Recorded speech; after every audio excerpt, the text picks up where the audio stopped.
Members, we have a quorum. Please ask the witnesses to join us.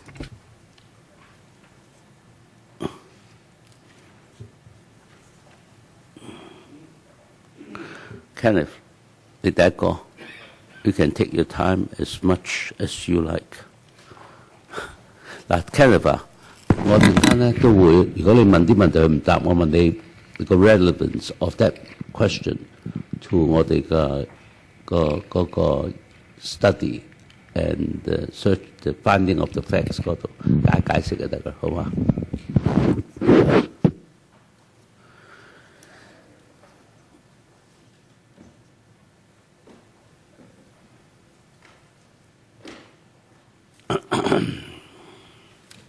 早晨。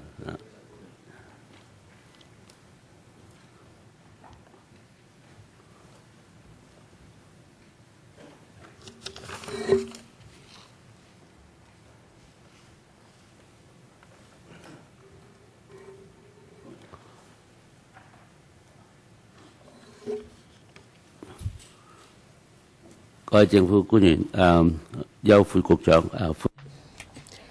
，Welcome. I'm not going to introduce each and every one of you.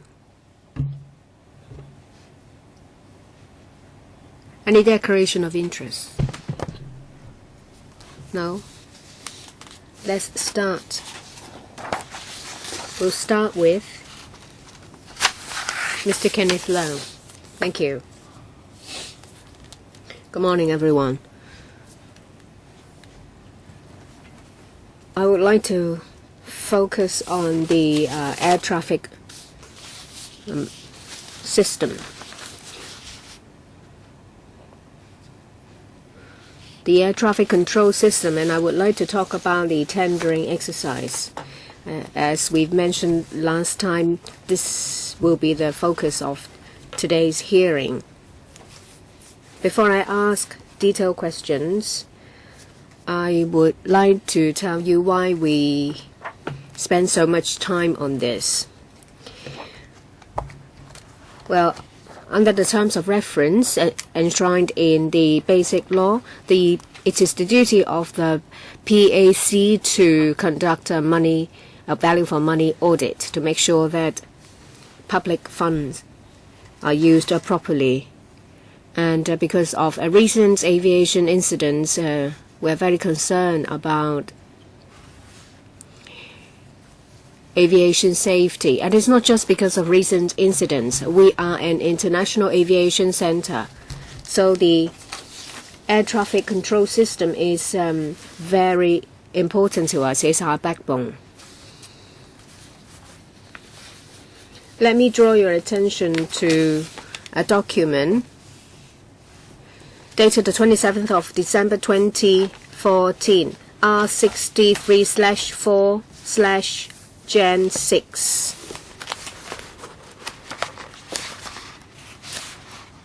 It's a reply from the CAD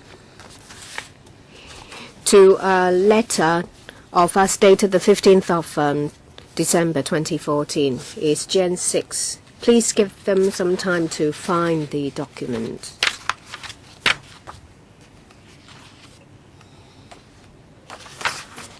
Please refer to Appendix 2, Roman 2.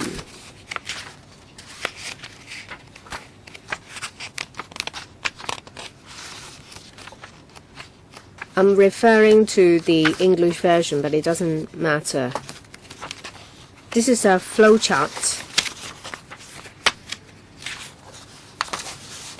It's flowchart of new ATM procurement from LegCo FC funding approval to contract award. It's a flowchart listing out the flow from the funding approval from the FC of LegCo on the 11th of May 2007. to the award of the contract on the 2nd of February 2011. It's restricted, so not everyone has this document. But there are some boxes in the middle column. You'll find 6 steps.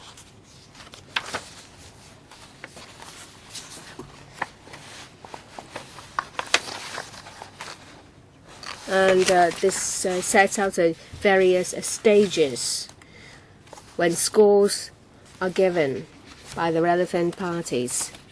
I just want some basic information.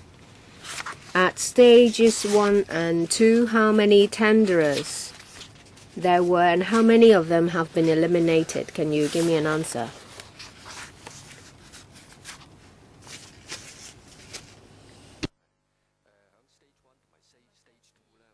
DG? At stages 1 and 2, we have received 5 proposals. At stage 2, we have eliminated 2, so 3 remain. At stage 3, I can see the essential specification 呢個就係 stage 3要做嘅。即係 stage 1有個 completeness check 啦。我即係如果大家 So that is at stage 2. Stage 1 is for completeness, and stage 2 is requirements，即係話你哋嗰度 that is to make sure that all the technical specifications have been complied with. At stage 3 is 即係再仔細啲去評核嘅喺 stage 3。At stage 3, you said there is an arrow pointing to the left. Overseas tenderers 嗱，你做咗個叫 factory visit。You've done a factory visit. You don't have to mention the names of the tenderer. Can you tell us the countries of these tenderers? DG?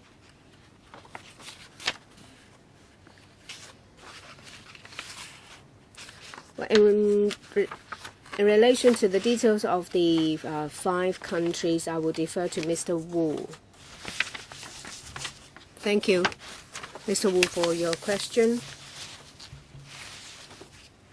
They are from the US, Spain, Italy, France. Kenneth, when you visited the factory, was there a checklist? Mr. Wu? When we visited the 5 factories, we gave at least 2 weeks for the factories to make preparations, and we gave them what we would inspect. We gave them the areas we would inspect for them to make preparations, say for example functions. And for important matters on the tender document, information that will tell us whether the factory has the competence to meet our requirements is also something that we would look at. Sorry, I have to refer to the tender document. I think is section 24, page 20. You may refer to the DVD or the disc. There is an evaluation procedure. At stage 3, I saw the detail. You told the factories what you would inspect, but at the site, did you have a checklist to go over, to rely on for your inspection? Mr. Wu, did you have a checklist?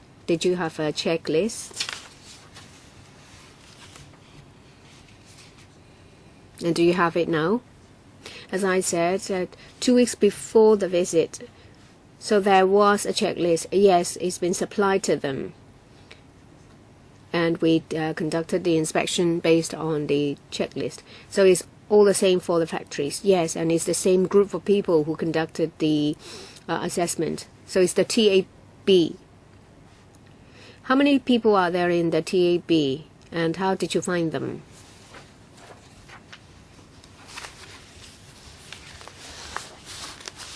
I think it's in Gen 6, page 3. You'll find information about the evaluation team.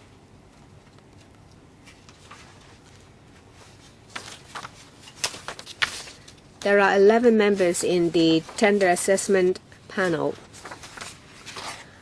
Not all 11 went to the visits.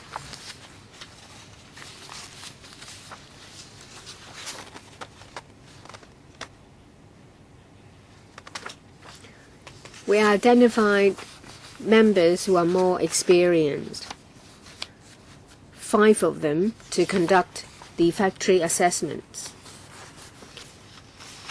Well, at the factory sites in those various countries, you would more or less spend the same number of time, the same amount of time there. Yes, this exactly the same.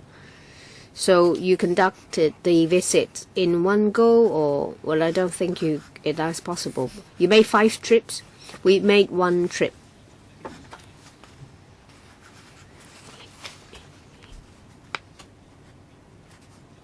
In the order that is best for itinerary, we went to Europe first and then to America. We went at the same time because we wanted to be fair, so that they would be prepared for an inspection at around the same time. Apart from the factory visit,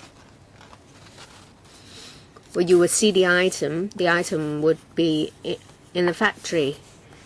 And according to the tender document, there is a reference sites. That is a system that is already operating, say, at an airport. The systems that you would like to procure, or the system that the tenderer would like to provide. So did you actually inspect the operating system? At stage 3,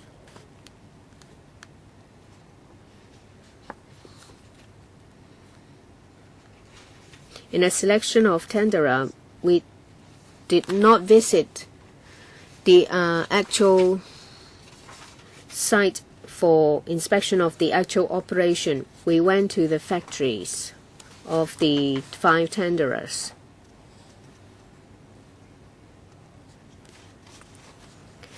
So you're using track 2.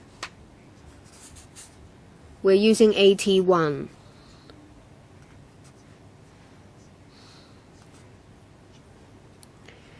In the last ATM system tendering exercise,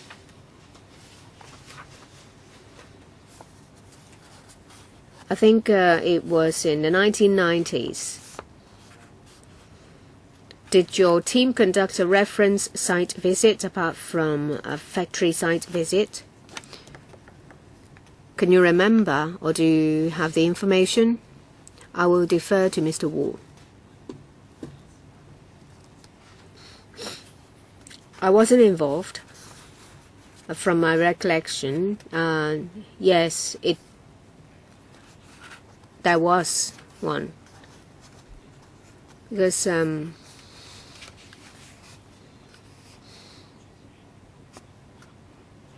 the change from the Kai-Tak system to the Chek-Lap-Kok system involved significant changes.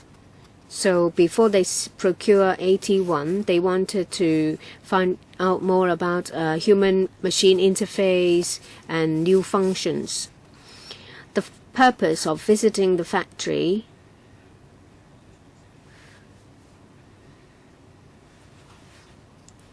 was primarily because the safety functions cannot be tested in a factory, in the reference site.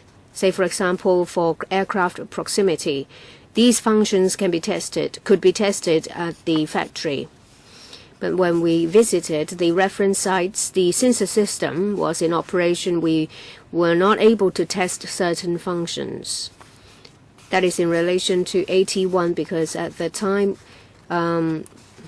people weren't familiar with the human-machine interface for AT1, and they wanted to know more. So based on what did you think that the change will be smaller than the change to AT1? You said that the change would be smaller. What did you mean? Was it the case that you already had an idea what kind of system you wanted to procure? Mr. Low or Mr. Wu?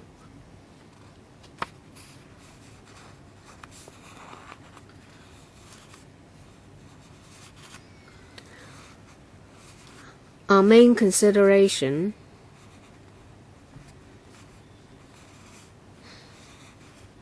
was that certain functions could only be tested at the factory. That will be, they would be better explained in the factory. At the reference site, say it's an air traffic control center or an airport, we will not be able to see certain functions, because even if we made the request to test certain functions, our requests would be denied. So whoever the tender was, if our requirement was different from the reference site, then in the system that's operating, these functions would not be present. So members of the TAP suggested factory visits of the five tenderers, and we did not inspect the reference site of the tenderers. Let me read out the tender document, just one line. Can you read it out in detail, because we don't have the hard copy? I'll just read out one line, because there may be sensitive information.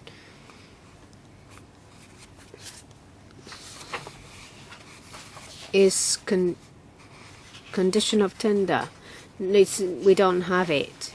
So paragraph 24. 講緊呢一個 part one 嚟嘅成份 tender document。 Is part 1, page 20. That is section 1, page 21. At stage 3. With the essential specifications。咁 B 嗰度咧就寫明啦。In B it says the right to conduct visits to the factories and reference sites of all tenderers who have passed stage 2 evaluation to verify compliance with the essential requirements。咁 factory visit 同埋 reference site visit 咧喺呢一句 factory and site visits. In this line, shows that there is equal significance.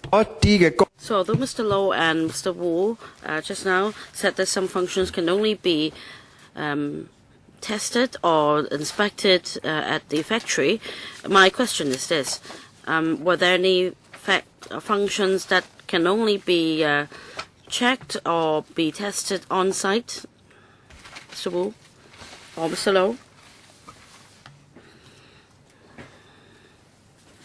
Well, perhaps I didn't explain myself very clearly just now. It's not the case that we disregarded the reference sites. We also wrote to some of the air traffic control organizations in charge of the reference sites. For example, the authority in Hong Kong being CAD, and we wrote to our counterparts and asked certain relevant questions.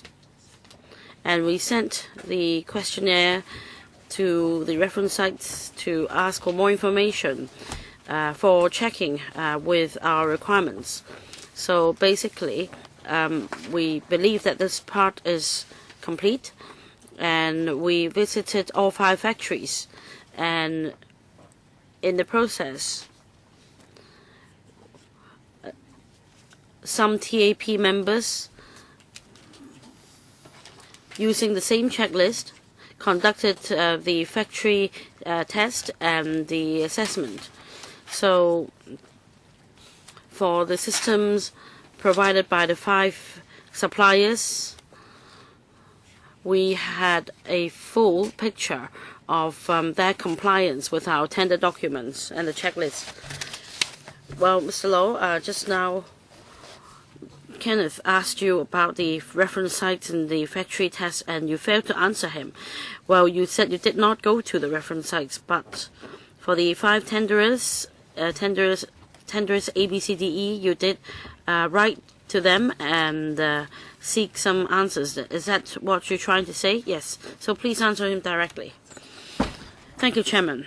So my understanding is this. Now, Director General Mr. Low, what you're saying is that each supplier had at least given 1 reference site or a number of them. In fact, for each supplier, they had more than 1 reference site, but as I understand, at most there were just 3. 3 was the maximum, so what was the minimum? We did not ask for a minimum number. I am talking about the actual situation. So, what was the minimum number of reference sites provided? We can tell you for each bidder the number of reference sites submitted. Yes, do give us afterwards. Yes, the name and the number, please. Now, about the questions asked to the reference sites. For the 5 suppliers, did you ask the same questions, put the same questions to all of the 5 suppliers? Well, we asked all the same questions to each of the 5 suppliers about reference sites. Well, that's all for me for the time being. Next, Mr. Leong Seng, followed by Mr. Alan Now. Thank you, Chairman. About the way forward, I have some questions. Para 6.2 of the way forward. In the report, it said that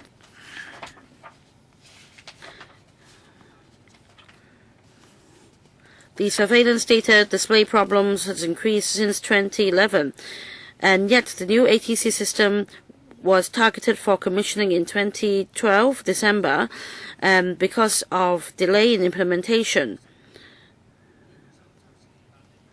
up to August 2014, a few months ago, there were considerable outstanding deficiencies and observations remaining to be followed up during site acceptance tests. The latest estimate was that the system would only be ready for operation in 2015. So I have a number of technical questions on this. First of all, which month in this year, 2015, will this system be ready for operation according to your estimate? Because there have been delays already. And also, what measures do you have to ensure that after considerable delays, the target commissioning date in 2015 could be met? So what measures do you have? And also, in the event of further delays, what responsive measures do you have? Now, it seems that we are jumping to another paragraph, DG, but this report is quite complex, and we normally follow the report part by part. But since different members have different questions to ask on different parts. And since you're familiar with the report, and from tender to contract to implementation, you're all familiar with them. So our members have asked questions in such a manner, and this is just a reminder. Would you please answer Mr. Ng's question? Thank you, Chairman. First of all, I thank the member for his question. We accept the audit report. As for the first question, which month of 2015 will this system be implemented? On the 9th of December 2014, when I first attended the Public Accounts Committee meeting on this chapter, a member also asked when the system would be implemented, and my reply at the time was that according to our estimate, it would be ready in the first half of 2016, mainly because of the latest development and our latest estimate. As for what we can do to make sure that the system would be ready in the first half of 2016, according to our estimate. About 2 years ago, we have been working closely with the supplier. We have been interacting with the supplier proactively to deal with outstanding issues as soon as possible. And at the recent Site Acceptance Test, SAT, for the observations or deficiencies outstanding, we're still following up with the supplier, and we will, as soon as possible, request a closure plan from the supplier to make sure that these observations, in particular these major or critical observations, can be resolved as soon as possible before the end of 2015. Following that, it takes about 9 to 12 months for training staff to manage the ATMS. So our latest estimate is that the system would be ready for operation the first half of 2016. And this system consists of 8 components. In 2015, this year,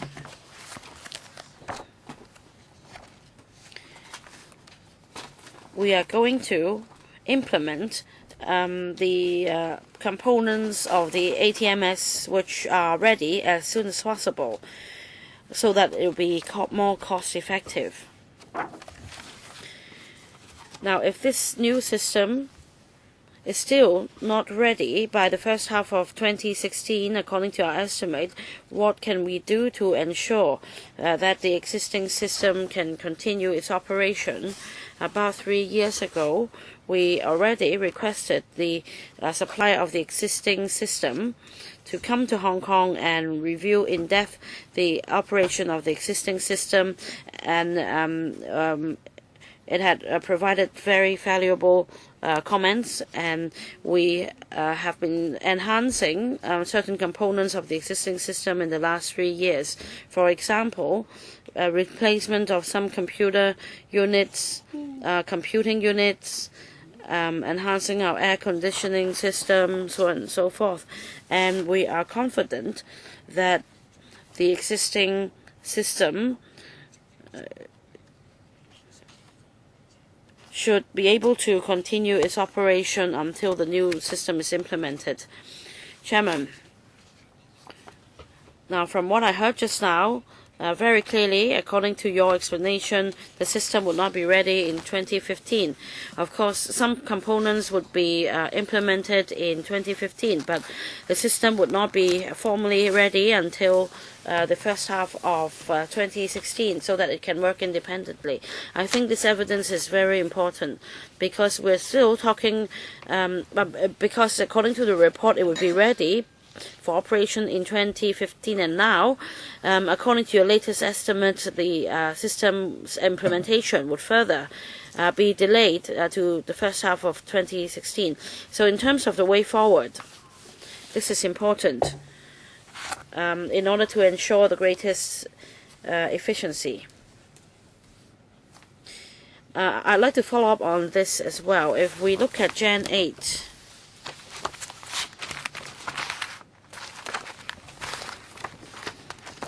Appendix 3, this is a correspondence from the government, and this is Appendix 4. You stated clearly that the existing system will expire or will be saturated in 2015. That is why at the time you sought funding approval from LegCo for the procurement of a new system in 2015. And please explain why at the time you had not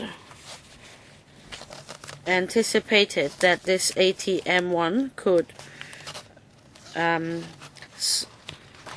have a service life beyond 2015, but for this correspondence to the Central Tender Board, to you, the CTB, you made a clear statement.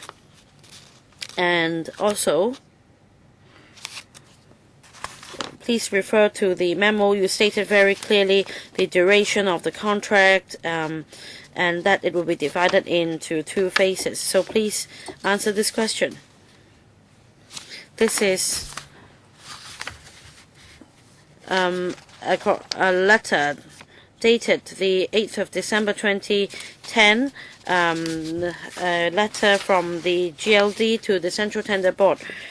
And time frames have been given when the contract was supposed to be completed.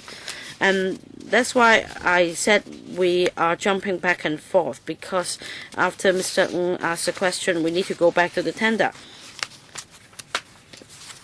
And you wrote to the LegCo in the same manner as well. So please explain to us why at first you anticipated that it will be implemented in 2015, and now you explain that it will be in 2016, and yet when you attended LegCo and when you wrote to the CTB, you explained that the time frame would be in 2015, but now the situation has changed. Thank you, Chairman. When we started the project on the estimation of the time needed, we were optimistic. But of course, it was not just a subjective view. We also wrote to the interested tenderers on their views on the latest air traffic control systems and the time required for manufacturing such systems. And according to their replies, it would take about a year or 2 before the system could be implemented. And therefore, our colleagues' estimate at the time was based on their estimate. And in hindsight, for the existing system, it took about 3 years for AT1 to be implemented. However, after implementation, there were issues to be followed up on, and therefore, for the existing system, it took about 3 years. And we wrote to different suppliers and asked how much time would be needed for a new system to be implemented. And the estimate was too optimistic in hindsight. In fact, we needed more time at different stages to deal with different issues.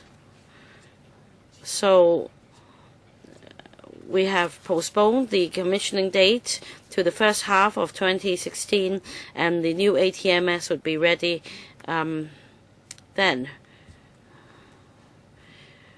Well, DG, we really made an effort in reading all the papers, and in Gen 4,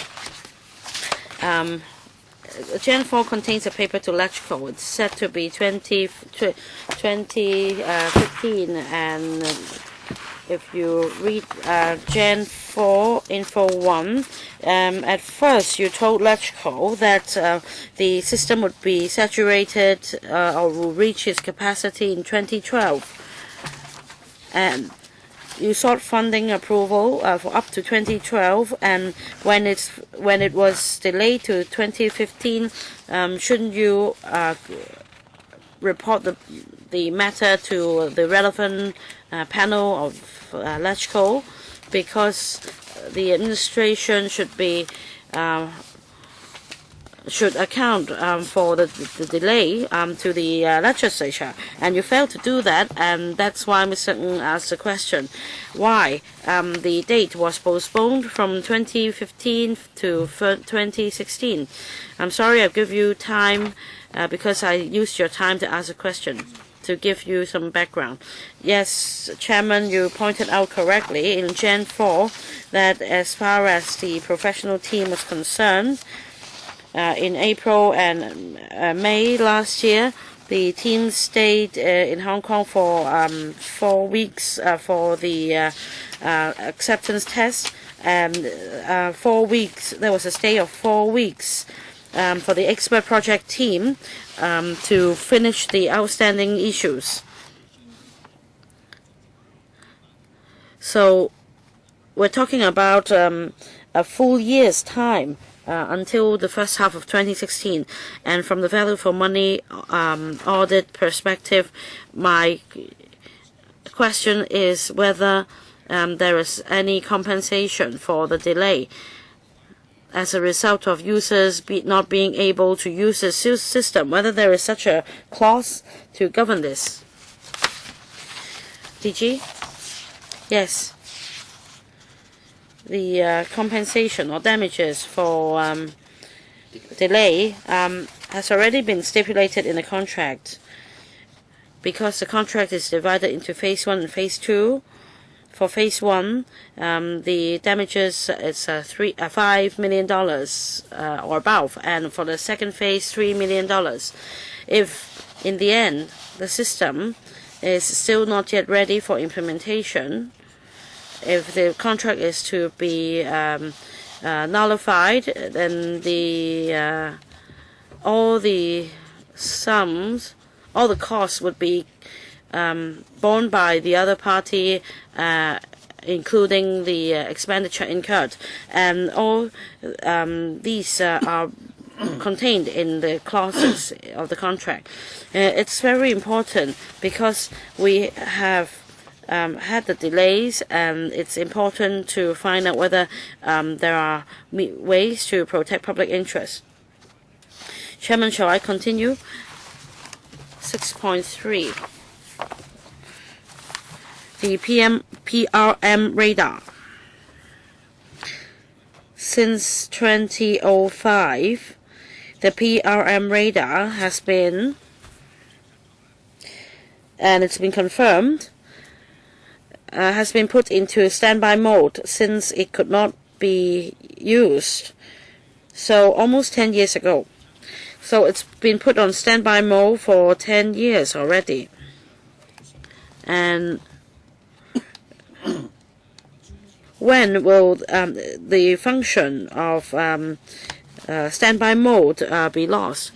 And how are you going to deal with it? DG, right, this year we're going to conduct a review on whether it's appropriate to continue to put the PRM radar into standby mode, and whether it's possible to put it to use in future.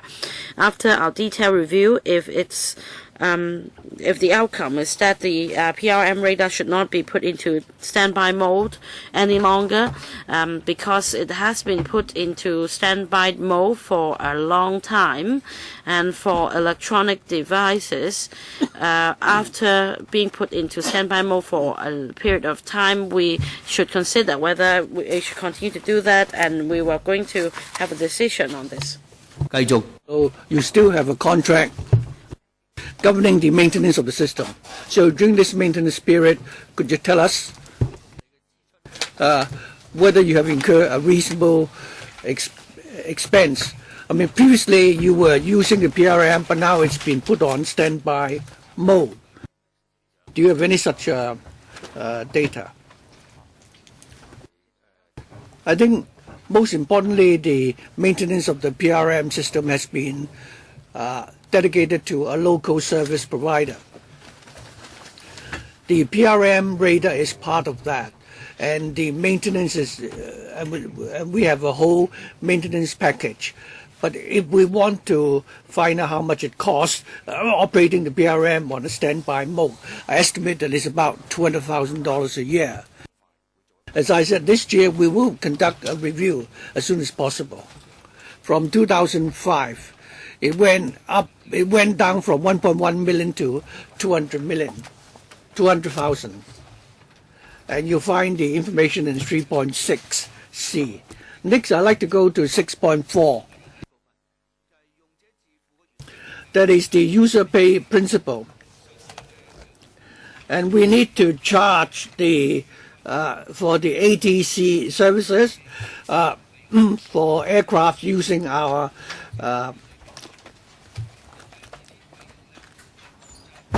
service. So I'd like to ask whether or not for those airlines which are late with the payment of such charges, how do we deal with that? And also, we learned that given that the default of such navigation charges are going up all the time, so how much of such charges in default has been accumulated? And also, what is the longest standing, fee which is in default? For these account receivables, if in the end we fail to collect them, then how are we going to account for them? Thank you, Chairman. I think within the region, it's very common that some of these charges could not be collected. And because of that, we've asked we've consulted with the ATC, air traffic control service providers. About 2 years ago, we started to agree with the International Civil Aviation Organization. And the agreement was that we still need to provide for a safe service because this is an international service. And the International Organization of Civil Aviation suggested that we could perhaps consider asking a third party to help us recover the late payment. But having considered that option, we believe that it's not very practical. As for the amount, the cumulative amount of fees which are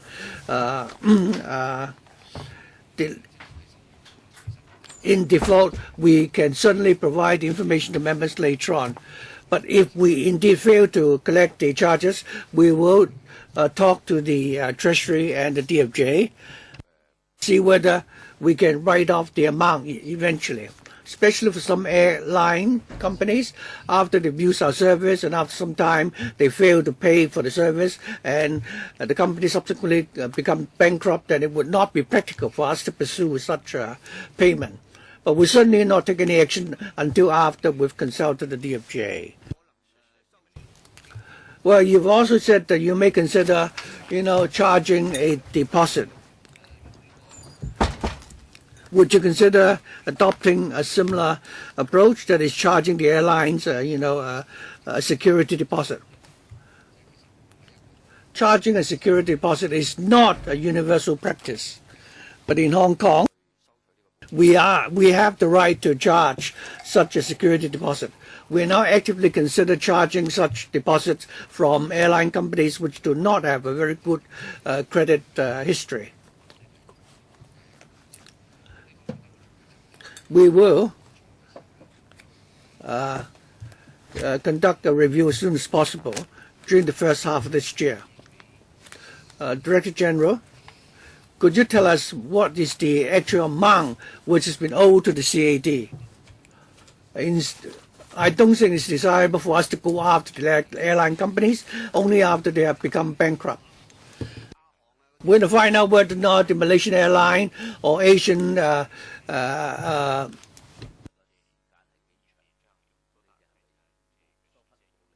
Asia is also on the list.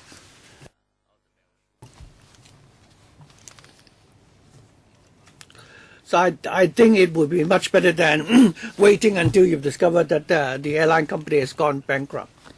Ellen? Chairman, as you pointed out to the witness earlier, the new ATC system was intended to be commissioned in December 2012. Well, this impression, I think since February 2007, when the administration submitted the paper to the Economic Services Panel, this has always been our impression. If you go to Info 1, and that is the Economic Services Panel, and we're referring to the paper in 2007. Another important document would be the FC paper. That would be in Info 5, dated the 11th of May 2007. Subsequently, the chairman yourself also asked that on 8th of December 2010, when the in a memo referred to the Central Tendering Board, the memo didn't suggest that the original estimate was no longer valid. And this council, after allocating the funds in 2007 until now, all along the administration and the CAD has never come to explain to us as to why we have encountered so many problems in the tendering process. Not only do we have a delay of more than 2 years, we understand now that the system will only be commissioned in 2016, and we've also, approved additional funding of $89 million. I don't know whether or not this is the way in which the administration is going to be accountable to this council. And if that's the case, I would find this regrettable. If you look at the papers submitted to us since 2007, you'll be shocked. Why is it that they are asking for $1.56 billion to build a new ATC system? This is because the old system should have been decommissioned in 2012, and we're still using it. For that old system, we no longer have any spare parts, and it is also not compatible with the system used in the neighboring, used by airports in the neighboring region. And when our existing system was originally designed, it was designed a long time ago, and therefore it is no longer can no longer catch up with the latest development in aviation technology. I think, of course, we are worried. We're now already in 2016, from 2003, 2004, and all the way until next year when the new system will be commissioned. Does that mean that we are in a very unsafe situation? I mean, applying the government's logic, The old system is not compatible with the system used in neighboring airports. There are no longer any spare parts. It is not compatible with the latest development in aviation technology. That's why we're so concerned. Other than value for money audit, of course, we're also very concerned about something which has such a grave impact on aviation safety. And if anything should go wrong, it would adversely hurt Hong Kong's international reputation. For such a delay, the government has not reported to the Economic Services Panel in a timely manner, and that is really not acceptable. Against that background, Chairman, I have some specific questions to ask. I think what we are most uncomfortable with is that originally you intended to, produce a Cheongsam costing $1.56 billion, and halfway along, the design of the Cheongsam is changed. Instead of sleeves, there won't be any more sleeves, and you've also changed the design for the collar. Is that something that should happen in a normal tendering process? Can we accept that in a typical or normal tender process? Let me remind the witness of the chronology. You applied for funding in 2007. The government's logistics director sent a memo at the end of 2010. In that memo, you already suggested that you already proposed that one of the tenderers should be awarded the contract, that is tenderer B. And then, in January 2012, you already apply for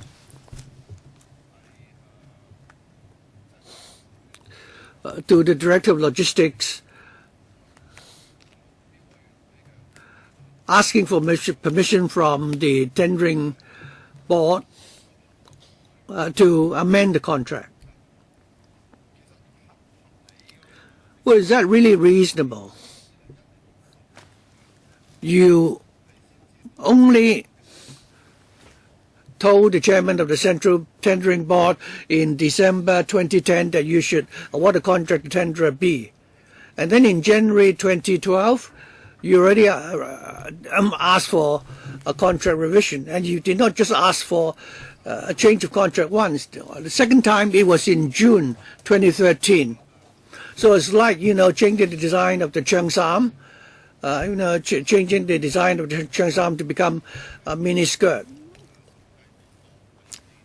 Now, in Chapter 4 of the audit report, 2.6, paragraph 2.6, here with references made to the first amendment of the contract. And this is in January 2012. And the Director of Audit has already submitted a report to the Central Tendering Board. That was about a year or so after that. And you said that you need to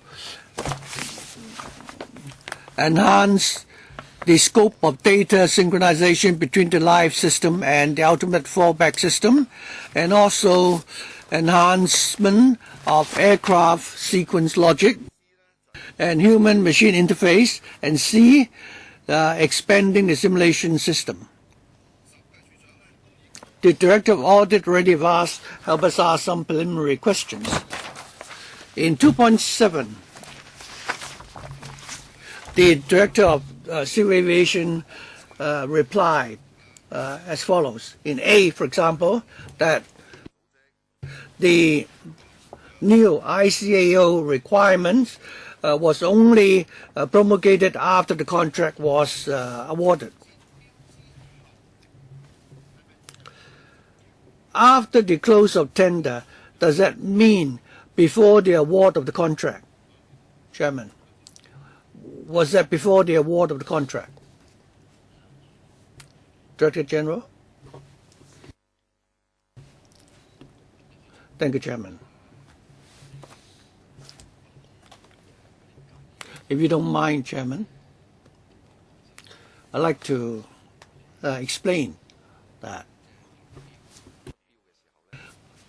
Although we awarded the contract in November 2009, and it was at the end of 2010 that we recommended Tender B be awarded the contract. But actually, when we drafted the tender requirements, that actually took place earlier. So when we prepared the tender requirements, until in January 2012, when we proposed the first amendment, we're talking about a period of about 3 years. So we're talking about a time difference of 3 years. Regarding the timetable and the technical changes, I would like to defer to Mr. Lee. Mr. Lee, thank you. If I may explain in detail what was involved during the first contract revision and why the revision was necessary. I think there are two parts to the first amendment to the contract. The first part was to ensure that we should comply with the technical requirements of the ICAO. I think we've already read out para 2.6 already. The new ATM contract was awarded in June 2011. The ICAO, in September of the same year, promulgated a air control contingency plan requiring ATC in different jurisdictions to come up with sufficient contingency measures to deal with different types of emergency situations, including, breakdowns of the ATC system, in which case the airport concerned should still be able to provide air traffic control services. And because of that, it was considered that it was necessary that we need to enhance the ultimate fallback system to ensure that when there is a breakdown in the live system and the fallback system, the city will still have the ability to maintain normal air traffic control services, and that was the ultimate fallback function. The second part of the revision is such that we already prepared the tender documents for the new ATC system, and contract adjustment was made in 2012. During those 3 years, our existing system has already gone through several revisions to cope with the increase in air traffic, including what Mr. Leung had already referred to earlier, and also this is mentioned in the audit report. That is, for example, the new, for example, the flight sequencing arrangements, and also the missed approach flights. All these new functions have been added. And in the contract for the new system, these were not included in the tender document for the new system. And that's why we need to add all these functions to the new system before we were able to cope with the future air traffic operations. Chairman, I must, interrupt Mr. Lee here. He has said in an exaggerated manner that this happened in 2009. But if you read carefully, you'll find that the tender document was awarded on the 27th of November 2007. The first time they applied for a contract revision was the beginning of 2010. So you're only talking about 2010 and 2011 maximum. The contract was signed in February 2011. So, Chairman, my question is this.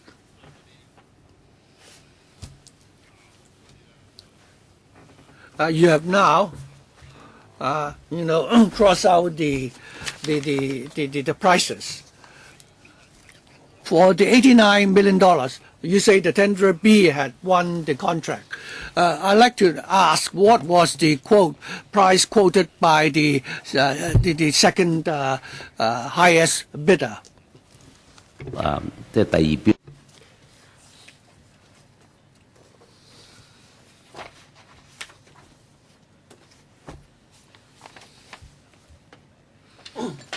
So the difference between tenderer B and the second lowest bidder was the difference between them within $89 million.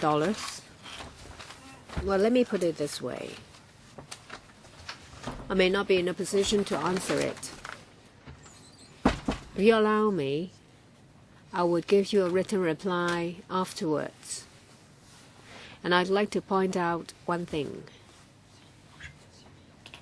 CV1 and CV2, there was $89 million. But if we gave the contract to the second highest bidder or tenderer, there would still be the need to vary the contract. Even for the second highest scorer, with the variation, we could not estimate how much it would involve. I understand that. I just want the information for reference. I don't understand why the DG asked to reply afterwards, because in Gen 8, that is the memo on the 8th of December 2010, everything should have been stated. You only have to give me what is being blacked out. Of course, I understand.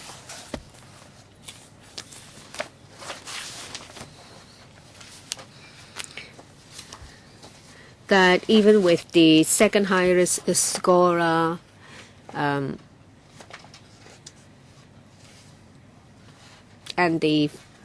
tenderer B, difference falls within 89, it should have been given to the second highest scorer. But I just want to ask whether you would have foreseen that, because you have submitted paper to the Development for Financial Affairs and then the FC back in 2007. You asked to set up a TAP and they should follow this up. Aviation technology changes. Next year in 2016, when the system is commissioned. Similarly, the ICAO will promulgate new guidelines. There will be new aircrafts, new types of aircraft. So is it the case that you are not able to foresee anything at all and everything? And every time there will be a variation, a delay of 3 years or even longer before the system is put into use. That is something I do not accept, because you should be able to explain it. In February in 2000, you went to the FAP, and in May you went to the FC, and 2010 December you reported to the Central Tender Board. And at that time you could not foresee the problem. I think it's rather outrageous if you refer to the chronology. It was supposed to be commissioned in December 2010 and in July 2012 in the factory test. Well, in July 2012, the factory acceptance test should have been passed, and 6 months after that it should be commissioned. However, in June 2013, the CAD accepted the factory test. which is already a year late. Let me finish. Why would there be a delay of 1 year?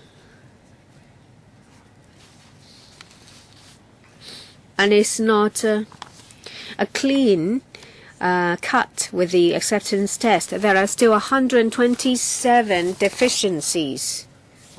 And the condition imposed at that time was that these issues should have been followed up at the site acceptance test.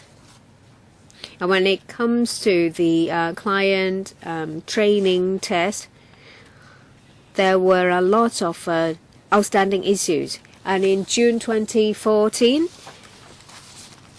that is after the factory acceptance test with condition and the matters, that is outstanding deficiencies, observations, and also client training, there are still 76 and 420 issues to be addressed. So there was a year between July 2012 and June 2013, and another year, June 2013 to June 2014. Was that unavoidable? If that is the case, please explain why. Perhaps I will answer you in 2 parts. For AT3, which is a new system, indeed there was the need for two variations, and for the first half of 2016, after it's been commissioned, well, after the acceptance there should not be any variations. And for the existing system, after we have taken delivery since 1997, there has been 23 variations, mostly to do with software because of changes in the situation and an increase in aviation movements. And well, for some, previously there was no automation, and now there is a change. And I think, well, we think that even after accepting the new system, after it's been put to use for quite some time, there is still a need to change it. And in relation to the delay and the postponement, we accept the observations made in the audit report. Yes, indeed, there was a major delay. And it's something that no one wants to see, including the supplier. The system itself is very complicated.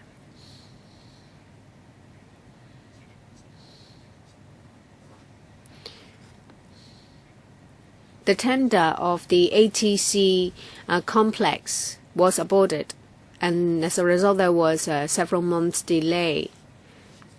And there was a several months delay compared to the time we estimated when we sought funding approval from the FC, and we had to discuss with the logistics department and the DOJ.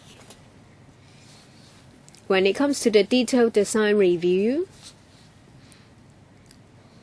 we had to discuss with the tenderer. We had to conduct a site visit, so it's taken longer than we thought. And until the time at the factory acceptance test, we found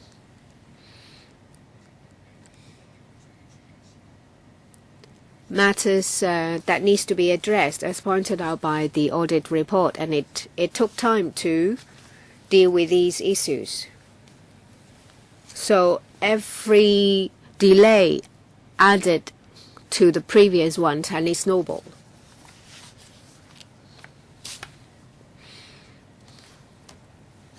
The project team and the supplier were both determined and patient in dealing with all the issues. So we think that the system can be accepted and commissioned in the first half of 2016. DG, you failed to answer Mr. Leung's question.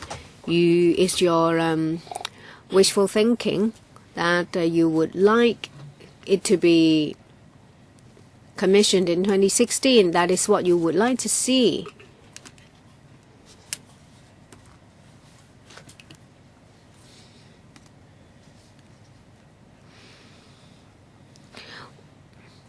But as pointed out in 17.1, there was 3 million and 5 million. And in Gen 6, it's clearly stated that in 2011 there were 2 parts. Phase 1, 65 weeks. Phase 2, 39 weeks. If you refer to Appendix 4, you knew about this back in 2010.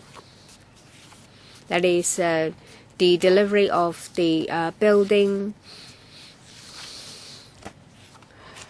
So you were aware of that. So in February 2011, you knew about these issues. And a year afterwards,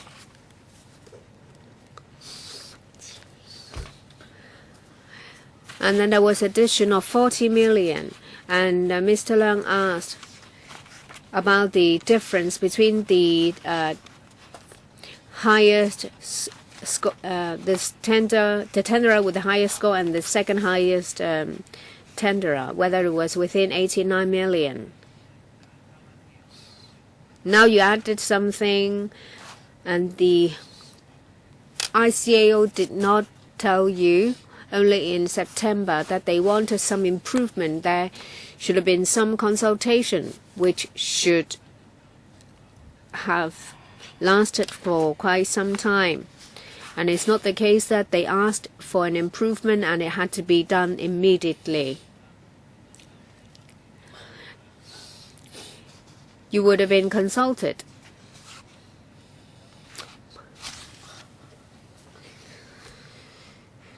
This is a value for money audit, and there are a lot of unanswered questions.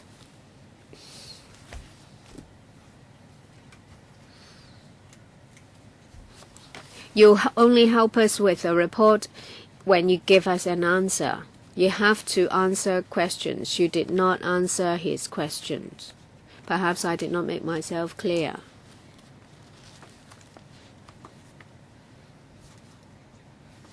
It's the impression of members that shortly after the contract was awarded, there was a contract variation. But as I said,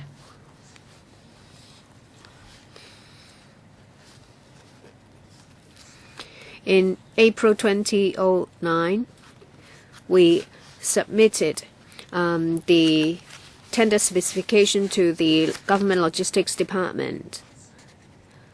So everything was set then. And the first time when we asked for contract variation, it was January 2012, a difference of 3 years. As my colleague Mr. Lee mentioned, even for AT1, there has been some changes over a period of 3 years. There are new additions. And these new additions were not present in the original tender, but we found that there was a need. We wonder whether we needed a contract variation. And the project team, after thorough deliberation and the assistant directors of the various divisions, that is one related to safety and another division, decided that there was a need for variations. When you decided to add something to the contract,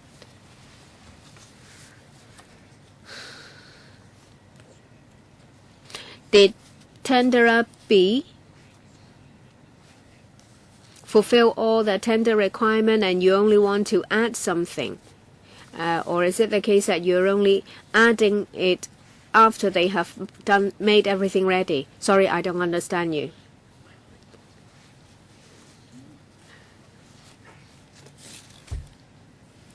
In February 2011, the contract was signed. A year later, that was the first variation. When was it? January 2012.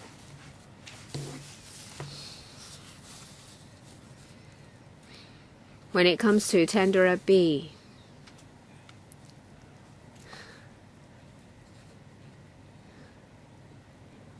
have they completed what they're supposed to complete in January 2012? Well, looking back, it's difficult to say, because even the FAT, no, let's leave that for now. January 2012, the performance, you have to answer us. We need to know how much it involves, the monetary terms. Yes, at that time they met the performance that they are supposed to deliver. So you're adding to that. They already perform as they're supposed to, and you're adding more on top of that. When I said they have performed as supposed, I was only referring to the performance, not everything they're supposed to do. I mentioned the FAT. Don't say anything about the FAT yet. We will move on to FAT after we finish with the contract. We're not experts. We have to be very clear every step of the way. In January 2012, did tenderer B perform up to standard? Yes. Can you prove that? Are there any letters? We're not experts, but I'm afraid that the CAD itself is not an expert either, because that will be a problem. I will move on. I will let another member speak after I've made my observation. It's like having a piece of garment made. You're having something made to go to a ball, and tomorrow is the ball, and still there is no fitting.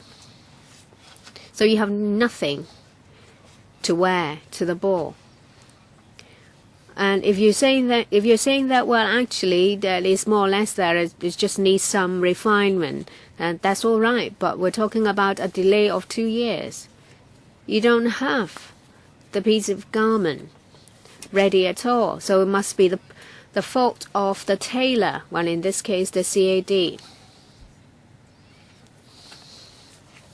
If you let the tailor lead you, then you only have the emperor's new clothes to go to the ball. And that's what we are concerned about. Because from the paper submitted in 2007, you said that by the end of 2012, because of various problems, the existing system would expire, and now it's been postponed to 2016, and that's our worries. We have the impression that if the CAD thinks that it is unable to manage the new system, then it should have commissioned an expert or consultant to supervise the implementation of this contract, because altogether you have 8 contracts. There haven't been any problem with the remaining 7. So, to be fair, this is my observation. If DJ would like to respond, he can do so for the record, and I will let another member ask questions. Well, we have this impression, DG. That's why in 2012, I asked whether the performance was up to standard. And it's not the case that the piece of clothing had been completed and just small refinements were necessary. It's not that case. So go back, think about it before you answer his question. Next, Paul, followed by Kenneth. Well, if the clothing for the ball doesn't fit, then that's not fatal. But with a defective system, this is fatal. Now, for the ICAO guidelines, now my question is, how often would it be changed? With so many aviation accidents in 2014, would there be new guidelines soon? DG, aviation developments. We have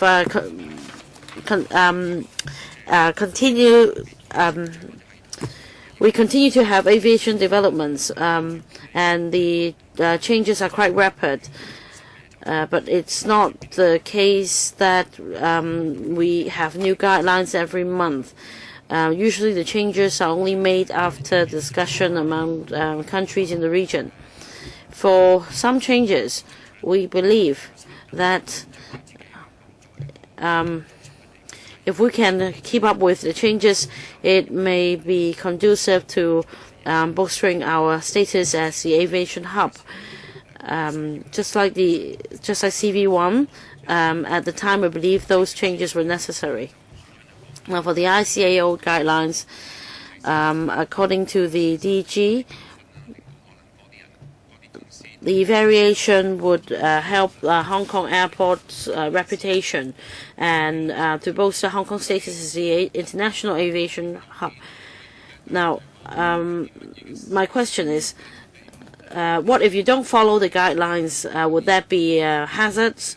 And would there be penalties? And would you be liable in some ways, internationally speaking? There are various guidelines. Some guidelines issued by the ICAO at present. There are 19 appendices for different areas. For example, Appendix 1 has to do with all licensed aviation personnel, including pilots, air traffic controllers, etc. As for engineers, again, there are guidelines. If we cannot comply with the international requirements, what will happen? We have two options. Option 1 is to file a difference, stating that Hong Kong is unable to meet the ICAO standard, and this will be put on record and will be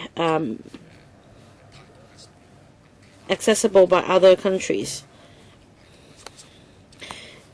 If too many differences are filed, then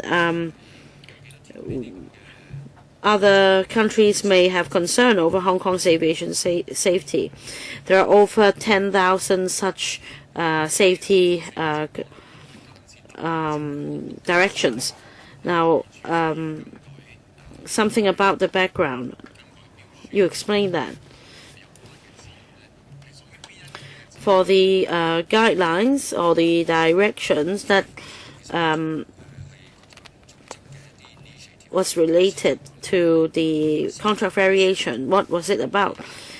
Well, those are directions given by the ICAO in CV1 and CV2 as well.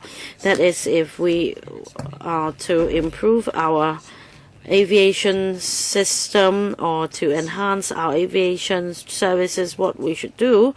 And we had a full discussion, and we ultimately agreed that it should be done by way of contract variation to enhance the functions of the advanced system.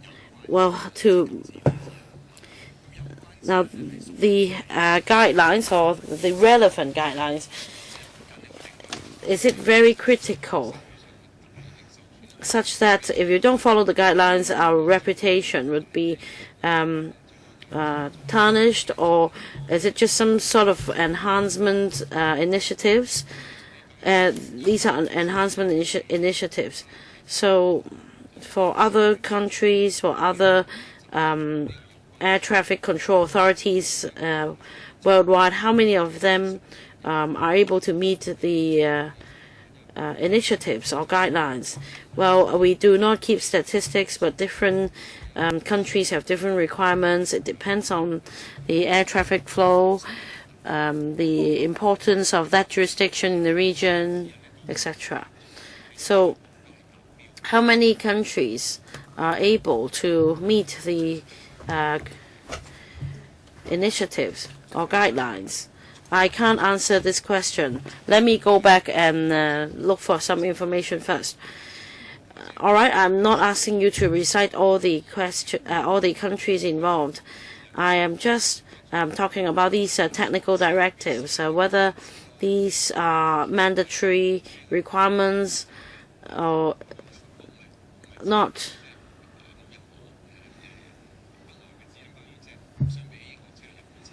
I'm not trying to compare cars made in the UK or Japan. Well, let me give you an actual example. In the contract variation, one of the items was the ultimate fallback system.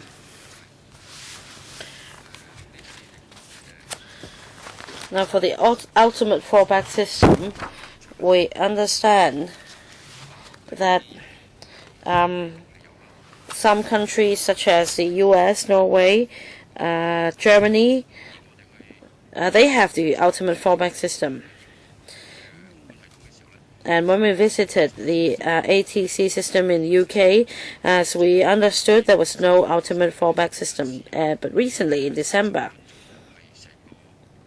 there was an incident in which the whole backup system was suspended for 45 minutes, causing disruption to the aviation space in the region.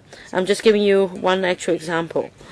Then, DG, is it correct to put it this way?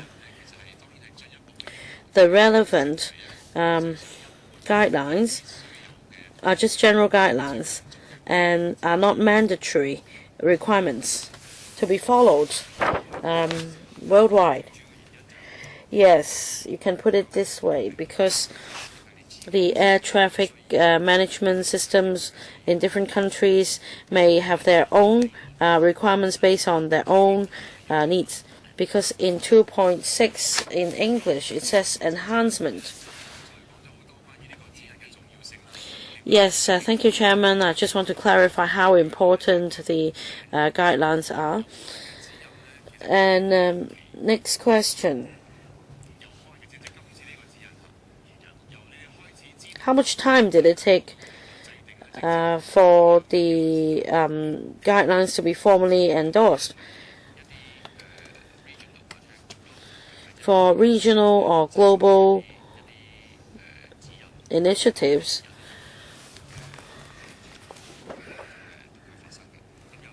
they may be issued under different circumstances. Some may be as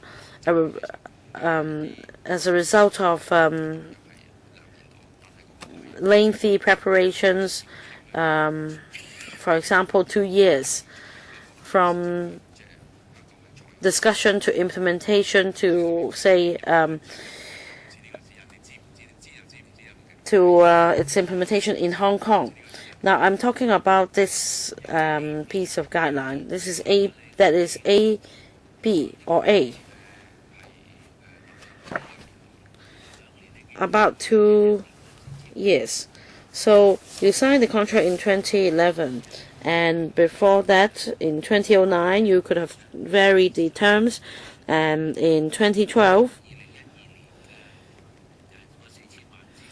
for the $40 million, it was used for the contract variation. So the question is, when did you come to know the ICAO requirements, and did you communicate with them? Because this is very That was very clear. We're concerned about the money spent, some $40 million. I will ask Mr. Wu to supplement. Thank you, Chairman. It took about 2 years to prepare for the new requirements. As for the contingency arrangements, for the first 2 years, it happened due to a volcanic eruption in Indonesia, and the airspace had to be closed. And then it discussed with neighboring countries as to what help they could offer when the airspace was closed. So originally it was a statement. It's a problem of the state, and then it became a problem of the region. And then there were political considerations. For example, for another jurisdiction to take over your airspace, so it was not implemented. Then, not until September 2011, did the ICAO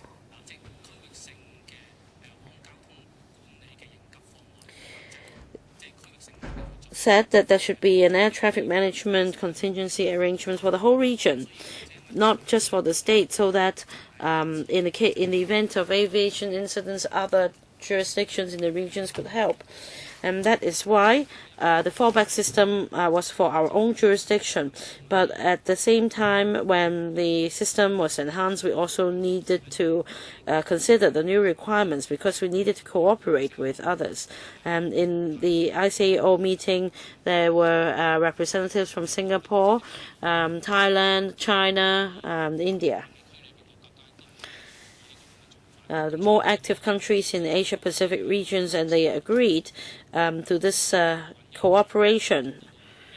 So the whole preparation period from when the idea was first floated to final implementation, that was the how it came by. That is, we needed a plan to prepare and implement the cooperation. And may I spend 30 more seconds on this? This is a 3-step arrangement. The first step is the state. The second step is sub-region, and we spent some time discussing the arrangement, and we had to put aside our political differences. So we're talking about the highest level. In Southeast Asian region, so far, how many countries have complied with the new requirements? Maybe we can supplement this information later. So it's not anything that the DG or any expert could answer right away. That means not many countries have followed this new requirement. Am I right? DG? To my understanding, there is, for the mainland system, it complies with the requirement. And I can give you more information afterwards. I'm not trying to pick on you. I just want to know what it really means by enhancement. Because if this can help boost our international airport status, then I'm all for it.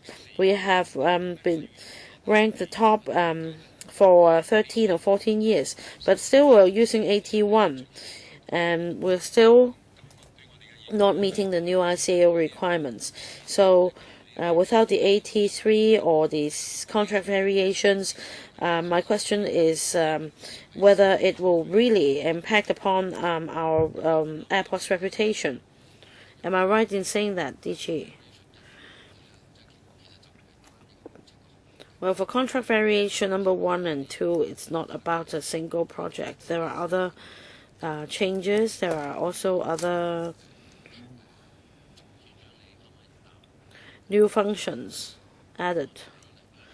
DG, we're at AT1. We're using AT1, which started to be in operation since 1997. So far, we don't have the functions which you spent $40 million on. And I want to remind you that when you came to seek funding approval in 2007, you told us that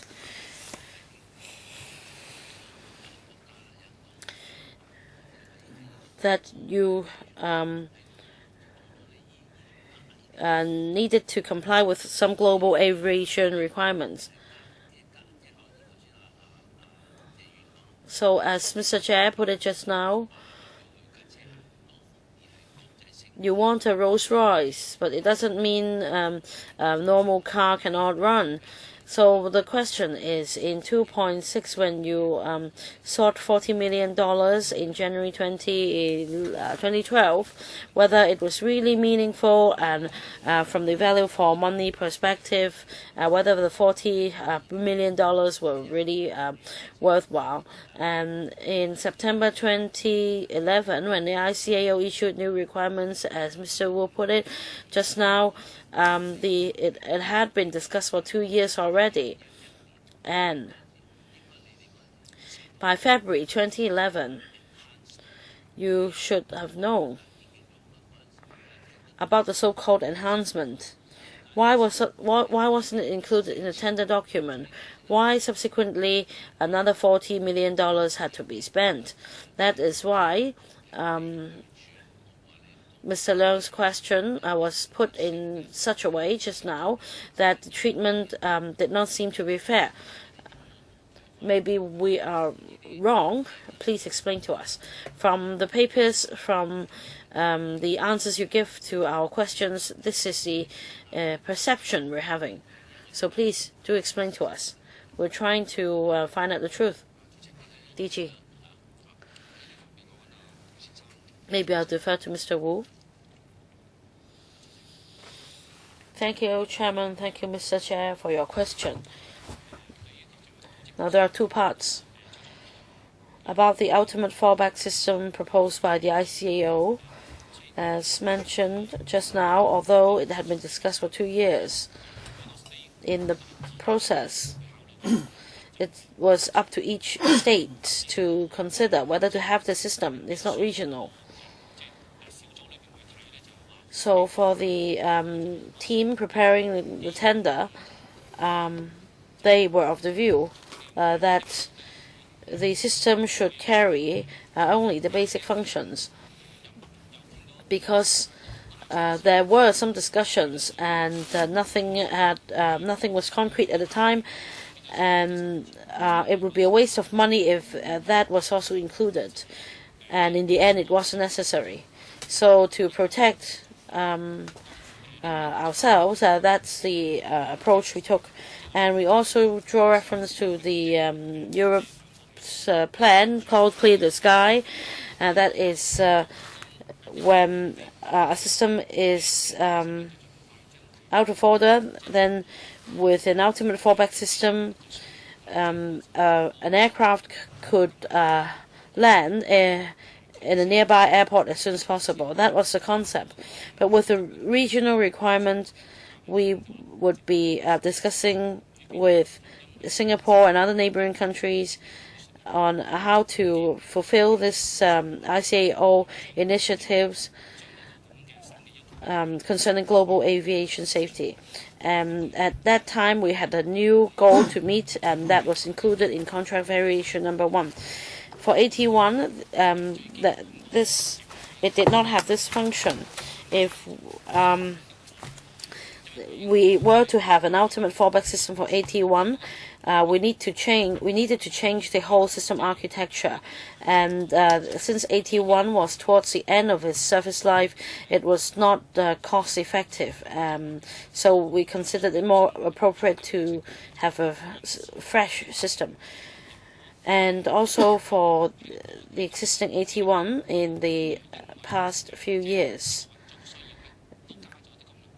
some functions have been added to meet the operational needs. And AT1 in recent years, the newly added functions are also added to AT3. That is from April 2011 to 2013, in about February 2011. For the enhancement measures, they are translated in or they are transferred to the new function to the new system. Otherwise, the new 83 would carry fewer functions than the existing 81. So for the enhancement functions, well, Mr. Wu. I don't think that's what you've said in your paper. It's not what you've said in your paper for the FC. If you read your own FC paper, and when you answer our questions, please, understand what you've written in that paper. In your paper for the FC, you describe the system you propose to be, the state-of-the-art system already. But now you're telling us that it's even worse than 81. Yeah, and you need to, include the added functions to 81 to the new system. So I think everything we say are quotes from the paper that you submitted. I cannot teach you how to answer questions. But when you came to Let's Go for funding, you asked for $1.5 billion, and I think you can no longer, 81 was no longer able to cope. It was already saturated by 2012. And when you answer a question about enhancement to 81, that was a separate issue, because you've already gone through 82 and 83. 82 and 83 were already ahead of 81. For 81, you only, pick up the maintenance. You've not added any new functions to 81, which were not there in 83. And this is our understanding from reading your paper. Do you understand what we're saying, Director General? So please, read your own paper carefully. Because we've read all the papers that you've given us. And we do remember what you've said in those papers. Chairman, if I may, finish my questions. If I may go to Gen 6, para 13, you refer to 81, which was procured in 93, and the contract was signed a few years later. It would appear that in 2009, we need to consider the new generation, namely the 83 system. It would appear that it's for about 10 years, we will need to invite tender to build a new system again, and this is understandable because technology changes all the time. But what we're concerned about is why this enhancement system costs that much money. And after the tender has been awarded, we need to spend so much money to go after the tenderer, and even now the system is not yet completed. So we're not even talking about safety here. So why can't we wait until 84 before we do those enhancements? After the contracts have been awarded, you want to catch up with the latest development. That really would give rise to two problems. First of all, you cannot, commission another party to provide service, and you're forced to pay whatever the contractor asks for, and also the whole system. There will be more complications, and it's not something that you can do with a single contract. So doesn't that give the impression that you are giving us the impression that you are saving part of the job to be done after the contract has been awarded? So had there been any loopholes in the whole tendering process? And this is what we're worried about. So can you explain why you can't wait until 84 and 85 before you spend so much such an additional amount of money to perform all these enhancements? The tender which is originally awarded, and also the CV1 and CV2, we fully follow the procedure. We've gone through They have been vetted by two project teams, and we've gone through the government procedure. And I myself am satisfied that there have been any problems. As whether or not we will be, held hostage by the tenderer. If we wait until we consider the building 84, 85, then we're talking about 20, 30 years down the road. And I don't think we would do that, since we have already, come up with something concrete that we need to do it. As whether or not, like Mr. Chair said, we would be held hostage by the tenderer, that's not really the case. Basically, we need to consider what sort of people they would offer to help us make those enhancements, and what are the professional background of such persons, and what would be their hourly wage. If the hourly wage were different in value for money terms compared with the original contract, we would not allow that. Chairman, it's not that you would calculate on the basis of their hourly wage, but rather you have no alternatives. When you invite tender, you have no choice. DG, you've said that there were more than 10,000 guidelines. Obviously, some of these guidelines are more important than others. There are bound to be guidelines that you have not fully complied with. So why don't you wait until the time you're going to build, you need to build 85 before you would make all those enhancements, once and for all. So otherwise there's be no end for you, chasing all those enhancements. Chairman, I might not have explained myself clearly. The 10,000 guidelines are contained in the 19 annexes promulgated by the ICAO. As for the system, roughly, in our tender document, the technical, assessment, came up with a score of more than 900 marks. As to why we don't wait until 83 and 84 and 85, that's because we may have to wait until 20 or 30 years later. We engage the same tenderer to do the enhancement, because if we were to enhance the software, we need to work on the basis of the software which already been produced or developed, and we need to have ensure that there is proper interface. To engage a different contractor or to go for another open tender may not really be a good option in terms of value for money.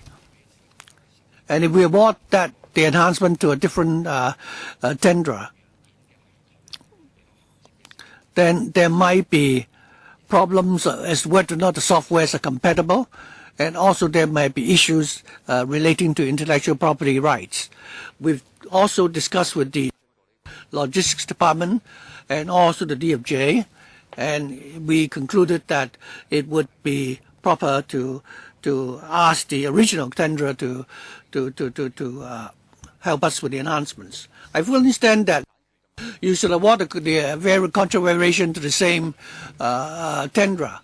My question is, why don't you wait until the next major overhaul before you carry out those enhancements? What you've told us just now, we already understand. I think the project team at the time felt that if we were to, do those enhancements now, it would be more appropriate than doing it more than 10 years from now. Now, in 2.6, we pointed out that in A, you talk about the ICAO's guidelines. For B and C, in B, I think this is already in the original contract. What was new that you've added to the contract? For C, the simulator system, from 32 to 48. I don't think it's reasonable that a year later you've increased the number from 32 to 48. In the original contract, why didn't you, provide for 48? and now a year later, you suddenly increase the number by 16. Or simulator trading. Why didn't you do it initially when you wanted the contract? That's not what a contract should be. How a contract should be prepared. Looking at the original tender, it's already included. C was added for no reason at all. So how much additional money? What was the additional amount had been spent? Because of C. Was it part of the 48 million? Mr. Lee? You understand my question, Mr. Lee? Regarding subparagraph B. Namely, the contract variations. In the original contract did not include what was in B. Why? When you apply for funding from LegCo, it was already there.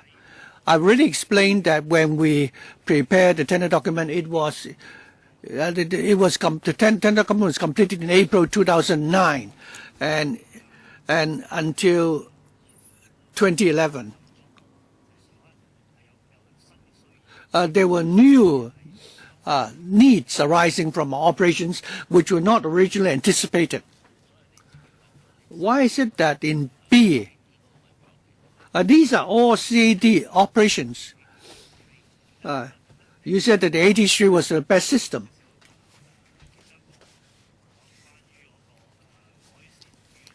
Now, one of the enhancement was improving the operational efficiency of coordination among various operational units. The ATC 83 has this ability to exchange flight information with neighboring airports.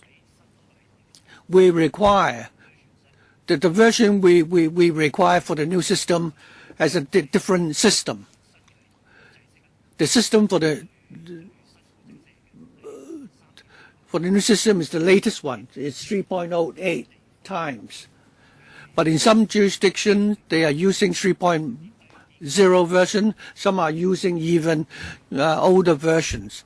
If they're not using the 3.0 version, then we'll not be able to exchange any flight information with those airports. So we therefore need to make the change in order to make our system more compatible, so that it is compatible with systems which are below 3.88. And this was something that we could not anticipate beforehand. They were added subsequently. These additions were necessary. Otherwise, it's not in the 81 system. Well, the 81 system. Well, we're not talking about 81 system here. We're talking about a standalone system. So we've included the system to the 83. So how much is spent on B? How much out of the $40-odd million have been spent on B? I think this is a question which should have been asked by the FC. But the government have not asked you such questions. But in LegCo, we want to ensure that you give a proper account of every single cent that you've spent, because this is our duty. Could you give us the answer for C? All of a sudden, you want to add another 16 training simulators. Why didn't you think of this in 2009? Why all of a sudden in 2011, in February 2011, until January 2012, only then did you start to consider this? For C, I admit that we had underestimated our training needs at the time. Well, the simulation system, other than being used for training, could also be used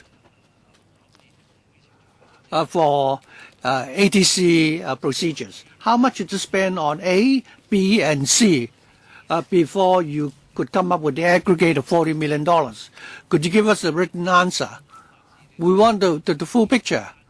it would appear that you came up with some sort of reason to give them more money. But all these are not absolutely essential. Neither was A or B. You told us that B could be added to a different system. For C, suddenly you said that you want to have more training for air traffic simulators. How many additional staff have you recruited? And also how much money have you spent on training for the next 5 years? I think you can give us a written answer because it may not be fair to ask you to give us an answer now. Please go back and go through all the papers before you give us an answer so that we would know whether or not the $40 million spent was really justified. Kenneth. Thank you. I'd like to take this process, to an earlier stage. Although you told us that the Logistics Department, the DFJ, and the 2 assistant DG have participated in the decision, but who eventually made the decision to approve the contract, the DG? Basically, the tender document was submitted to the Logistics Department, and they made the decision. So the director of CAD, yourself, a logistics department, well, the logistics department is only a mailbox, right? Did you make the decision? So whether you agree to the final version and awarded it to the tenderer, who was the person who made that final decision? So, thank you for the question. There are 2 aspects to the question. First of all, the technical requirements. That was the CAD has a project team, and after making reference of our own operational needs and operational needs of other jurisdictions, at the beginning, Mr. Leung referred to the mandatory requirements. In the process, we did consult with the Logistics Department and the DFJ. We discussed whether or not we need to include these things. If we include them in the contract, could they be met? As for the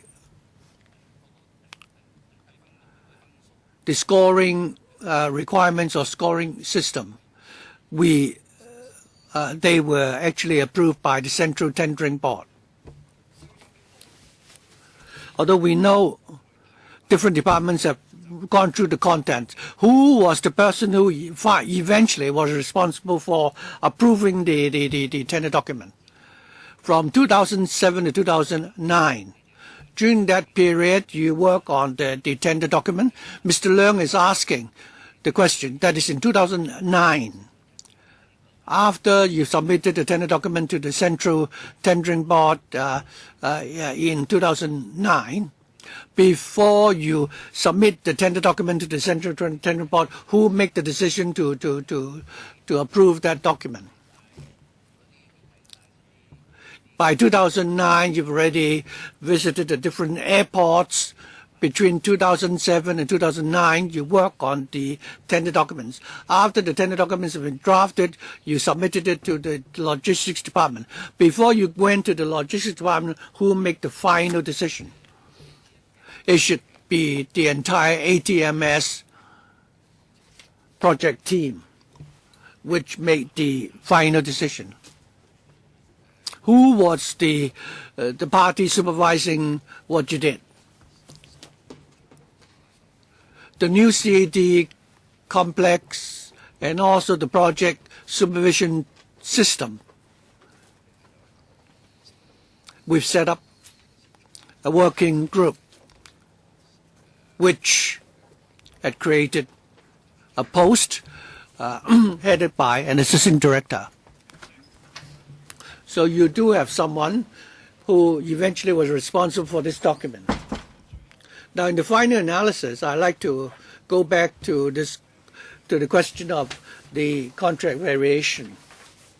Let me first follow up on page 10 of the audit report, the enhanced simulation system.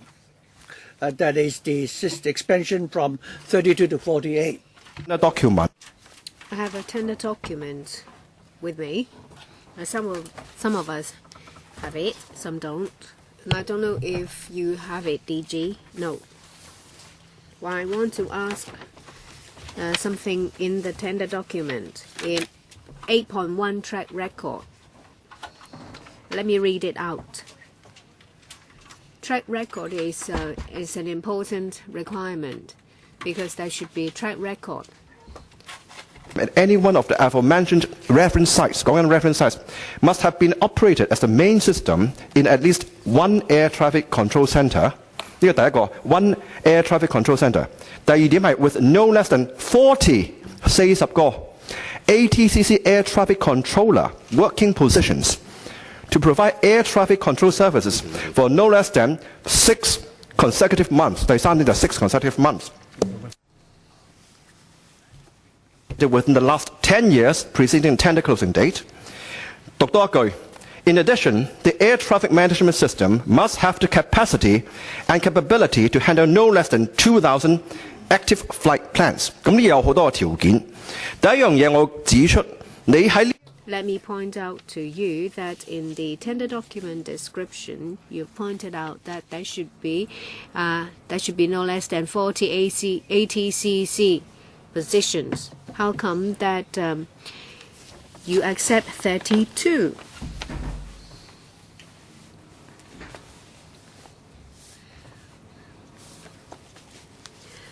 Let's deal with it in two ways. Well, first of all, how many actual positions we required? If I remember correctly, in the new system there will be over 50 at most, over 50 these ATCC positions. They monitor the radar to control the aircraft movements.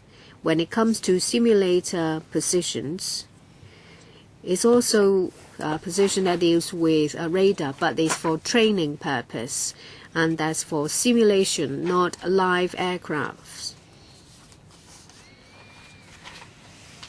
So in the training position, our original estimate was too low. After collecting feedback from the initial training, we learned that we needed more.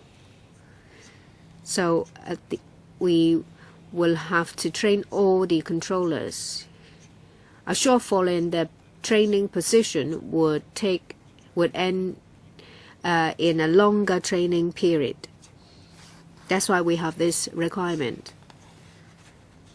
So we have that working position over 40. But when it comes to the simulator position, we don't need as many because we only need to make it up by spending more time to train our personnel. And there can be time sharing in the use of the positions. So the number is less than the actual number, and I think is precision. Well, once you say is as appropriate, and in the same breath you said that there's a need for expansion. Without the simulator system, how can you train your controllers? I've done something similar. If you require over 40 people in the operation and there are only 32 in the simulator training position, and you said it's appropriate, and then you ask for an expansion, I don't think that is a very economical decision. I don't need an answer, not now. You may give me a written answer. But now I've heard that you thought it was all right at the beginning and later it's found that it's not. And in B, the contract variation, Mr. Lee said that because ATM 3 is 3.0, so it's not interoperable with neighboring ATC centers. So for ATM 1, is it interoperable with neighboring ATC centers? Who is to answer? Mr. Lee.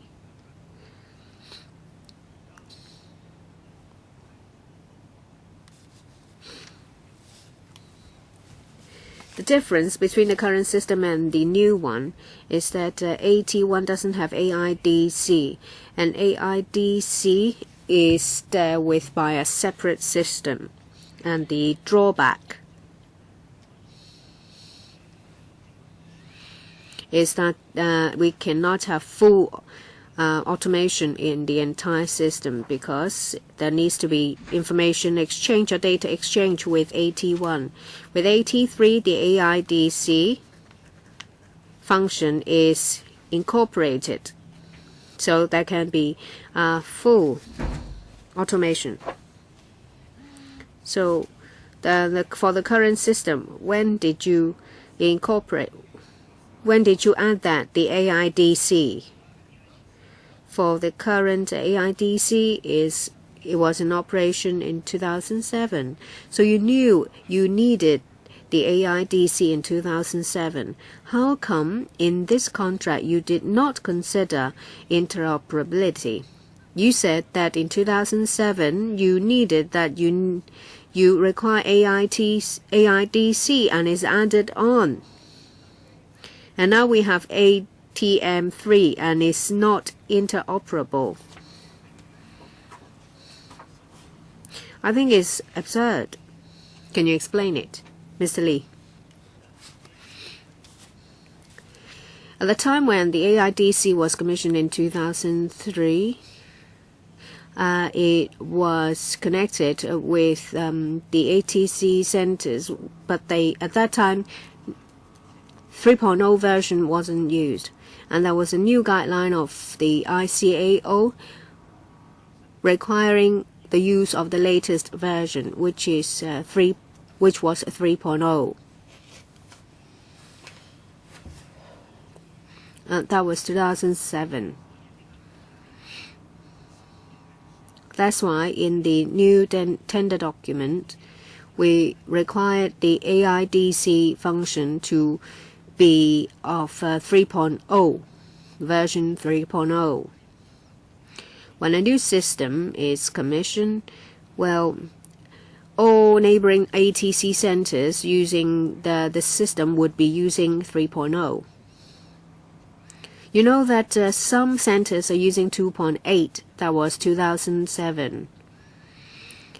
And you required 3.0 as promulgated by the ICAO. And now actually 3.0 cannot communicate with 2.8. You should have known it back in 2007 or 8. How come that you would have to put more money to make sure that 3.0 is compatible with 2.8, because you knew at that time that 3.8 wasn't compatible with 3.0. Well, the tender document made it clear that if it had to be compatible with versions 3.0 and below, then it would have been better, but that wasn't done. But because of this unclarity, more money had to be spent.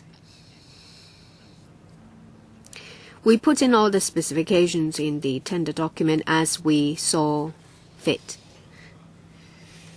Well, let me ask about the 8.1 paragraph, the track record. There is a line. I would like to hear some explanations from the administration. Air traffic working control position, no less than 6 consecutive months in use. So, if the system's been operating for 6 months in other airports, then the minimum requirement was met, or is met. Then why did you choose 6 months and not other length of time? Why were you so confident that if the ATC system has been in place for 6 months, that would be sufficient. For ATM 1, there was a requirement, a year. How come it shortened to 6 months? And please also explain why for ATM 1 you required a year and it's now shortened to 6 months.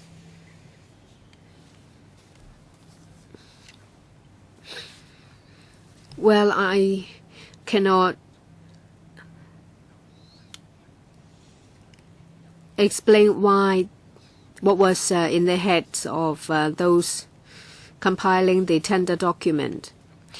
If the system was tested and if they thought that 6 months or a year was sufficient, and it would be sufficient to see any problem, if any,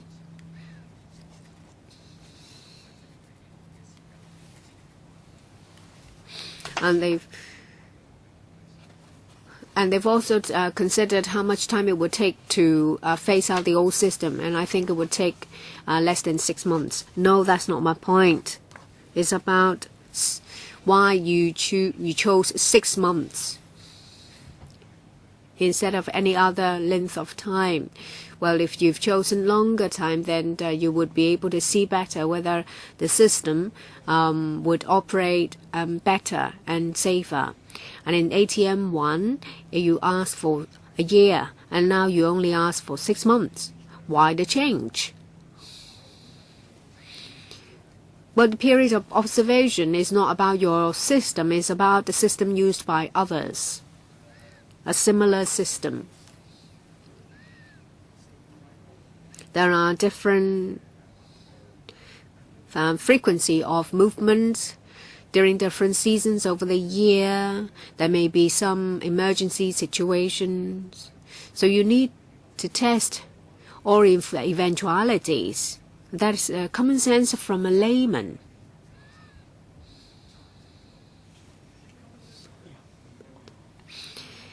So common sense tells me that it should be 12 months. Maybe I don't have common sense. So how come you only asked for 6 months?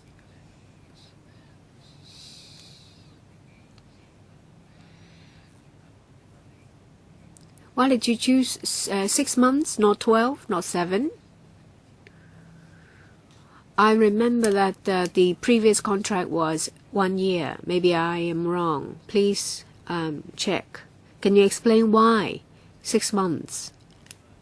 Because 6 months will not reflect the pattern of aviation traffic over a year. If you require an answer now, I would say, as I've said before, well, just tell us the truth. Don't tell us what you think. Because we are here, this is a fact-finding exercise. Maybe you'll find the information and answer us afterwards. Yes, let's find the information before we answer. Do you have the information to give it an answer now? No.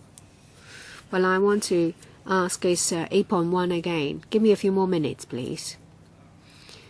Well, I finished with the 6 months. There is another thing I'd like to know. In the second paragraph, last line.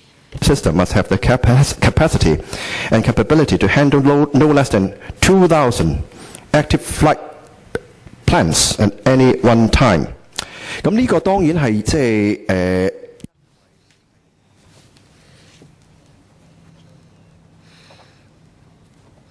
Because you have taken into account the future aviation traffic for Hong Kong. I remember that currently, well, you mentioned about the highest volume. What was it? 1,300? I think you're comparing two different things. You're right. Every day,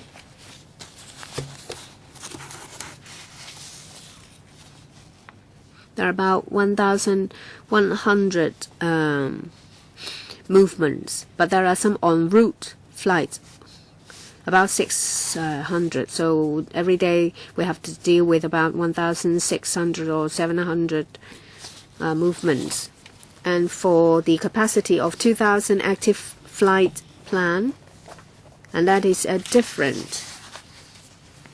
We're only talking about 2,000 active flight plans. They're just flight plans, not actual movements. So you told us that flight plans is different from the actual aircraft movements. Then how come in the tender document you specify this capability or capacity? Well, it's mentioned in the tender document. There was a requirement for 83.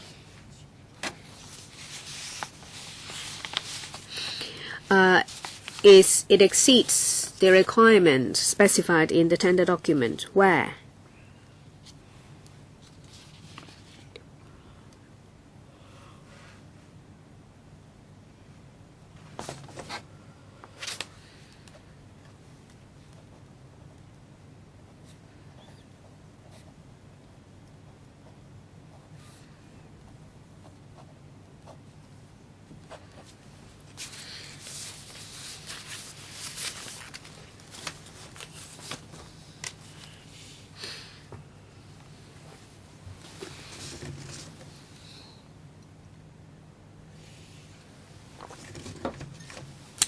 In the specification of the tender document, we found the information. I don't know if you have it. I can read it out. It's General Systems Requirement, ATMS. Capacity, A、B、C， 我淨係讀 B 咯。唔該，你讀第幾頁啊？ I only read out B. Which page? 55 of 488. Part 7。 Part 7. 55 of 488. General System Requirement. Yes. Which paragraph? 3.1. B? Yes.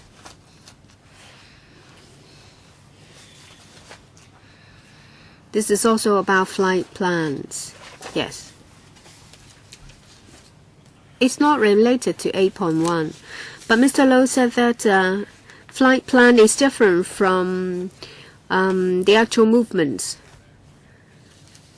That's right. But in a system, there can be a lot more flight plans. We require 8,000. So 8,001 exceeds the system capability. So at least 2,000 of which was active. That means that when the aircraft was taking off, we would be in maybe the US or Europe, so it's outside our radar, but it's active. And we require the system to be able to cope with 2,000. So it's different from the actual movements in Hong Kong. No, it's not related. Well, I don't know much about this. So do you have to take into account the actual movements in Hong Kong? There is a need. That's why in the General System Requirement in 3.1c, we specified a requirement. 1,500 targets simultaneously and on a continuous basis. 1,500 is more than 1,800 because we're talking about 1,800 over 24 hours, and this is continuously and simultaneously. So it far exceeds our requirement. And we've also catered for future expansion of the airport. So for the continuous display, we're talking about a snapshot. 1,500, yes. And all 5 tenderers met that requirement. At stage 3, there were only 3. Yes.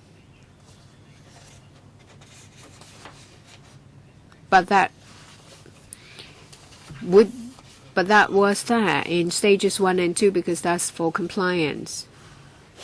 At stage 3, 2 were eliminated. Yes. For 3.1A and B and C,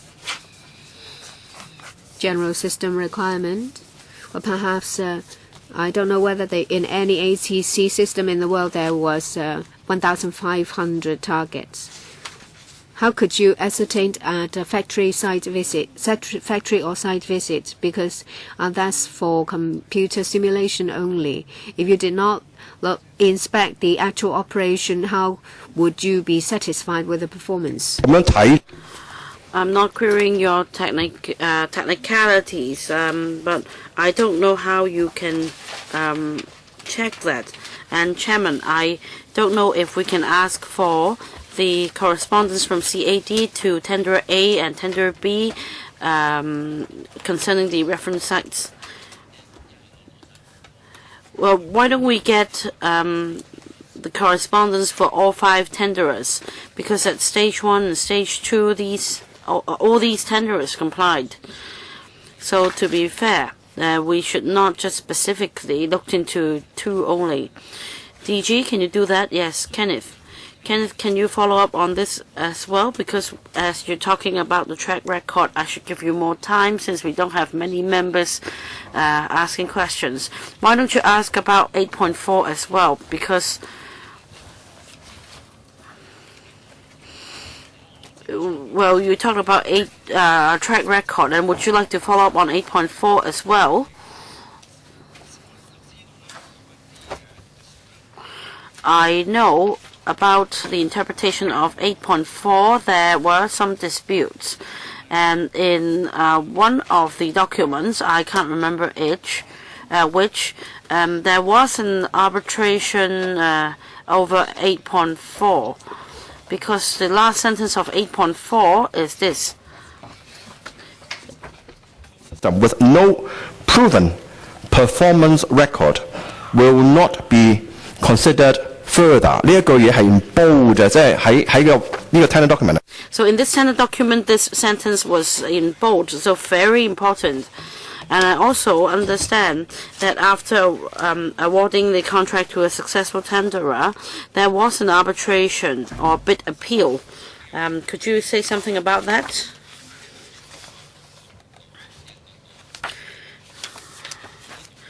Perhaps you should ask this question first. Proven performance record. What does it mean? What does the 3 words mean? I will ask Mr. Lee to take this question. At which stage was it about?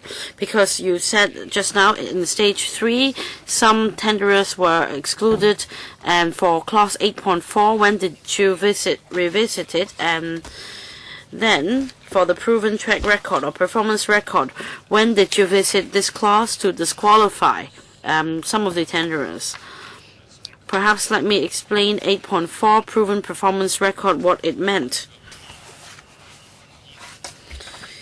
Dr. Leung made the point.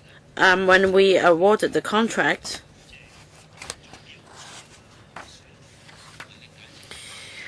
well, let's not digress. Please explain 8.4 first.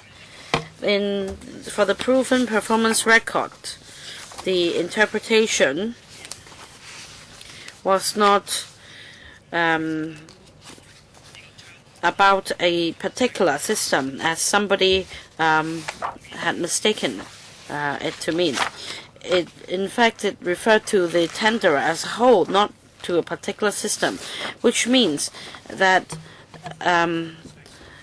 we considered whether the tenderer had a proven performance record. That was what we meant in the tender document. And about the review body, which subsequently dealt with the complaint, also agreed with our interpretation. Chairman, I also read about the review body, but I don't want to go into that because it has nothing to do with this this hearing, because the review body is another independent body. Now, why don't you say proposed tender with proven performance record? Performance record. 咁你而家當然你係 rely on 一個 judgment 話個解讀就 Well, now your interpretation is that it referred not to the system but to the tenderer, and that without a proven performance record, the tenderer would not be considered. But in your document, it said the proposed system. So the subject would not be changed to the proposed tenderer, right? For 8.4, yes, indeed, the words the proposed system is written, but we must not just take 8.4 out of context. Well, for the hundreds of pages of tender document, we have read through all the pages. So please tell us where we can link up with 8.4. For 8.1 and 8.4, for the air traffic 8.1, 8.2, the air traffic management system is a subsystem. It's not just about a particular system, and we can take it to mean that if the proposed system must have a proven performance record, that means it would be impossible for us to adopt new systems with new technology, and this is unreasonable, because for a new system, if we procure a system with just existing functions that we are already using, then there is no way for us to try out new functions. But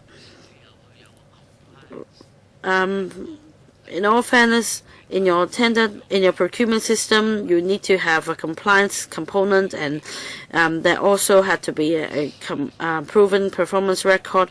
Then why did you? And I mean, at AT1 or ATM1, there were functions that did not exist. And how could you explain the unknown or new functions? How could you explain 8.4? Because I don't know. Is there an ATM2? And now you are using ATM3. Now, ATM3 is used in India, Dubai, and where else? Egypt, US, but we don't know which airport in the United States. And in 8.4, you could make it very clearly that the government has the right to ask for reference from these operators about the system's operation. And then the last sentence of the 8.4 is that there should be proven performance record, and also spirit and letter of the contract is not the same as what you said just now. Well, Chairman, let me supplement. Mr. Lee, I understand what you explained just now, but I cannot accept it. For example, if for a system A, if it's a subsystem, if it's integrated into a larger system called System 1, for example, and then under System 1 there are subsystems A, B, C, D, and if System A is integrated into System 1, and then there is enhancement of System B, C, etc., I can accept that, because System A could be an important component of System 1, and when we consider System 1, we may find it okay, because System A as a subsystem of System 1 is a core subsystem of System 1. Then you can say that it has a proven performance record, but now your interpretation is that we do not need to consider System 1. We just need to consider whether the tenderer has implemented other systems which are much older, and that's my interpretation of your answer. Mr. Lee. Thank you, Chairman. I think most importantly, we should ask whether the supplier could or is capable of supplying an advanced system. So for proven performance record, apart from considering the experience and expertise of the supplier, we also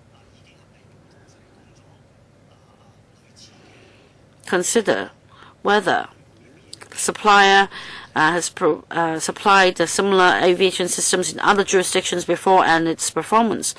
Yes, but that's the spirit of 8.4, right? Have you followed up on the other systems implemented elsewhere, since the government has the right to check, to ask for reference? For example, tenderer A, B, C, whoever. Have you confirmed with other operators? Do you understand what I mean? According to the last sentence of 8.4, have you done that? DG. Chairman. Yes, we have. Can you give us a record? We did ask different reference sites with different suppliers, A, B, C, D, E, and we got the replies from the reference sites, and we could give this information to you. Chairman, one more question.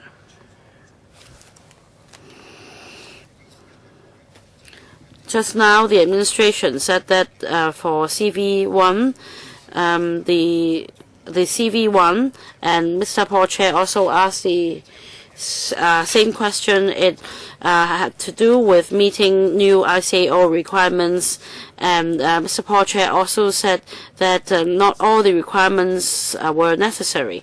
Now, for all the bids submitted, in your tender document specifications, you might not have mentioned things in 2.6b. Now, in your tender document page 18, section 20, page 18 to 31, there is something called alternative proposal. Even the general requirement or specifications are met for a really smart supplier, apart from meeting the mandatory requirements. He can also prepare an appendix to remind you that you have the enhanced aviation sequence logic system, the interface, so on and so forth, which are not included in the tender document because it's not part of the requirements. And yet the supplier can, or the tenderer can, list them out in an appendix. So did any tenderer give you any information of this sort according to section 20? We cannot answer this question now. Please allow us to give the answer in writing later. Mr. Adenau. Thank you, Chairman.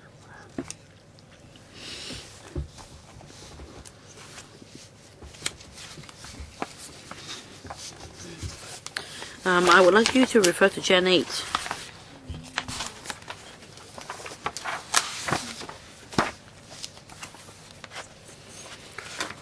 Roman letter 4, appendix 4.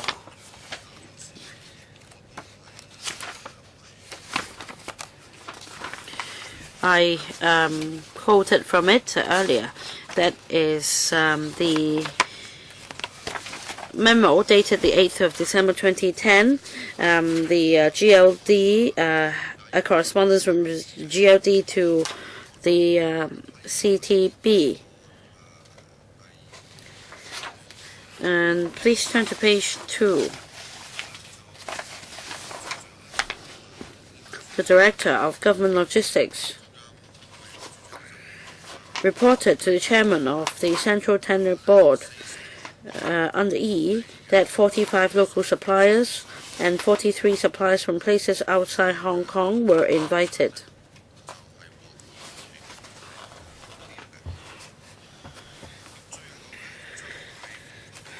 And the majority were not interested. And ultimately, only 5 suppliers outside Hong Kong submitted their bids. Now, my first question for the DG is this. Was it within your expectation? That means you invited 88 suppliers or prospective suppliers, but in the end, only 5 suppliers outside Hong Kong submitted their bids. DG, in our recollection, For the 45 local suppliers and 43 suppliers from places outside Hong Kong, the invitation was sent through GLD. We gave information to the department, but it was the department which made the invitation. Was it within our expectation? In fact, we anticipated only 6 or 7 suppliers, and we got 5 offers in the end. No representative from the GLD. Now my question is this. Is this normal?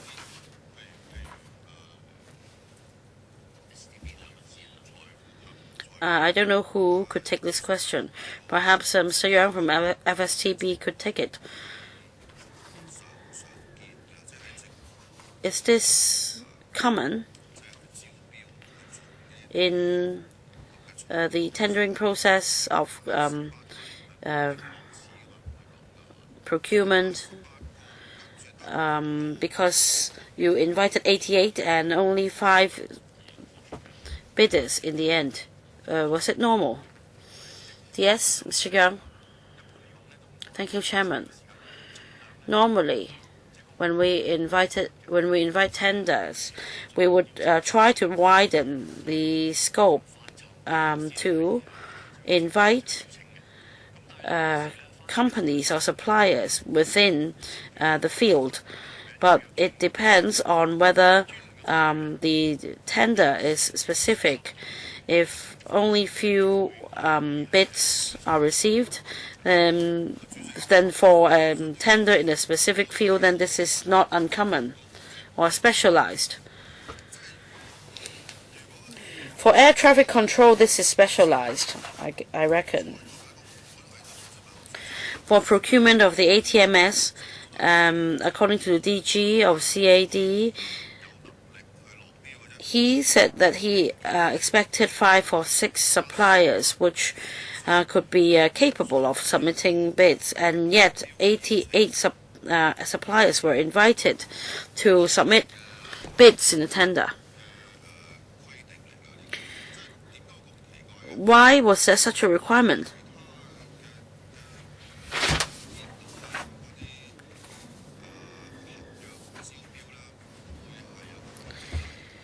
Well, in other areas, I have never seen this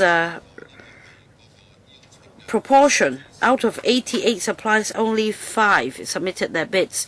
It's a total failure. Chairman, I don't have the list of the 88 suppliers at hand. I must go back and check. But on the whole, if we send out tens of invitations and only several bids are received, then I can say it's not uncommon. I don't know whether we should ask Mr. Yang to take this question, but the DG just now said that he expected 5 or 6 suppliers who are capable or who were capable or qualified to submit bids, and who decided to invite 88 suppliers. Alan, perhaps we could write to the GLD, because the FSTB may adopt the same perspective as the CTB, so it's difficult for him to answer. My question was actually for DG of Civil Aviation. My question is whether he had any role in this matter when the GLD invited suppliers to submit tender bids. I personally did not take part in deciding how many invitations were to be sent. But let me explain why I said I expected 6 or 7 suppliers to make their offers. For our existing ATMS 81, at the time, only 5 suppliers submitted their bids. Our colleagues are experienced. and they, on different occasions, have visited the other air traffic control centers and the systems in operation. So we believe the estimate of 6 and 7 suppliers was appropriate. Then was there any record? Then when AT1 was procured in 1997, how many invitations were sent? DG. We will supply the answer in writing later. We'll next like to look at page 3 of the document, section G. And here you are talking about the arrangements for tender evaluation. You've explained here that there was a tender assessment panel which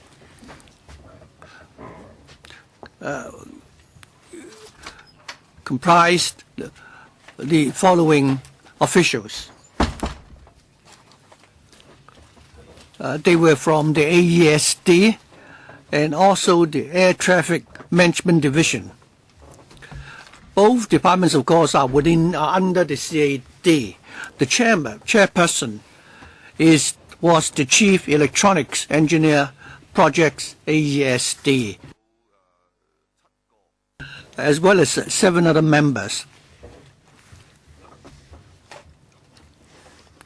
So my question is this: amongst the 8 officials, which one had participated in the procurement of ATM-1 in 1997, which is about 10 years ago?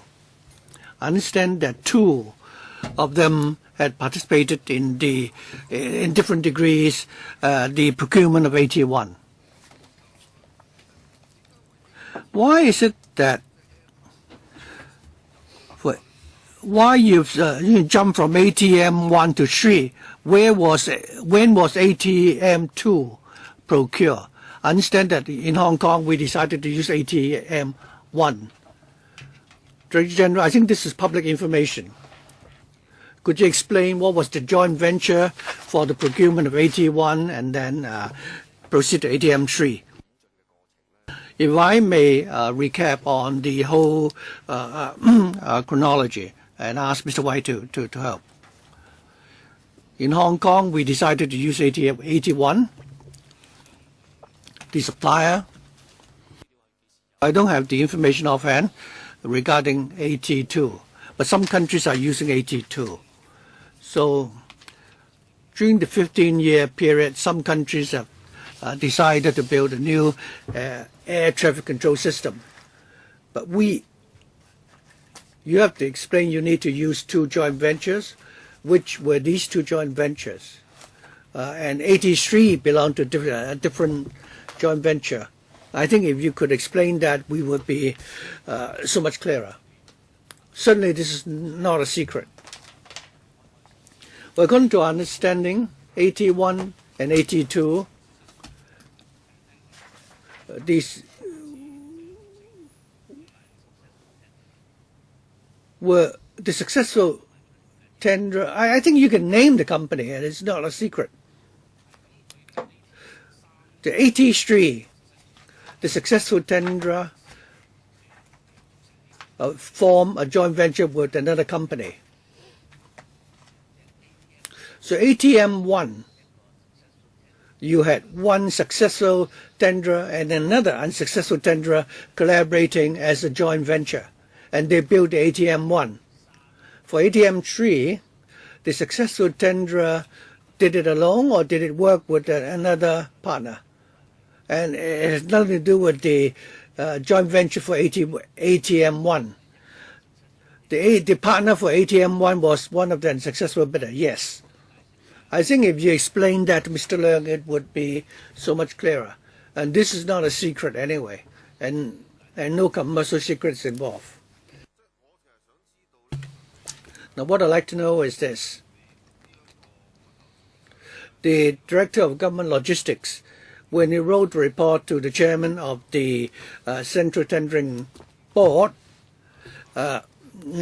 said on page 7 that is comparison with the last purchase, namely 81. The bid was put in 1994, the 24th of June 1994. At that time, it was tenderer B. According to the paper here, it was also tenderer B, which eventually won the bid. And this tenderer B also won the bid 10 years afterwards. So tenderer B was the successful tenderer at the time, according to paragraph 8. Is tenderer B here the same as tenderer B this time? I think it should be. Otherwise, you'll be really misleading me. Yes. But for ATM 1, it wasn't tenderer B alone working on the project. That is correct. So this is not wrong. It's still correct. Now, at that time, you reported to the chairman that the previous system, which was commissioned in 1998 and tender was called for in 1994, that system didn't have any backup system. If you read paragraph 14, there was no backup system for that. And now, the one that we have in Chiclapcock doesn't have a backup system. Is that right? Mr. Wu? Our existing system, as I explained earlier, doesn't have an ultimate fallback system. And if anything should happen or go wrong, we can divert the planes to other airports so that they can land as soon as possible. We would try our best to maintain a safe service within the shortest period of time. Well, here it said that the new ATM system is much larger in scale. 3 systems, including the main, the fallback, and the ultimate fallback system. According to paragraph 14, the existing system was commissioned in 1997. That is a system that we are not still using now, and we'll only be able to use the new system next year. For the system that we're now using, it doesn't have a backup system. The DG doesn't seem to suggest that earlier. He had explained earlier that while our existing system doesn't have a backup, but there is an ultimate fallback system. Is that what he meant? Because I'm not the expert here. DG? When we first operated the Chilapcock Airport, when we operated the 2 runways, we built a fallback tower, under which, at the bottom of which there is a ultimate fallback center. If anything go wrong with the existing control center, the ATC center, we can use the fallback center and perform all the remedial functions. The new system, on that hand, will have a much better ultimate fallback system. The design of which is that both the softwares will operate independently. So does the system architecture. So in the new system, if anything should happen to the software, normally if anything should happen to the software, it may not only affect the operating system but also affect the fallback system. But for the new system, the ultimate fallback has an independent software system architecture. Chairman, we were looking at para 2.6 of the audit report, which is about the first contract variation. If you say that the system that we're now using in the airport in Chilapcock now does not have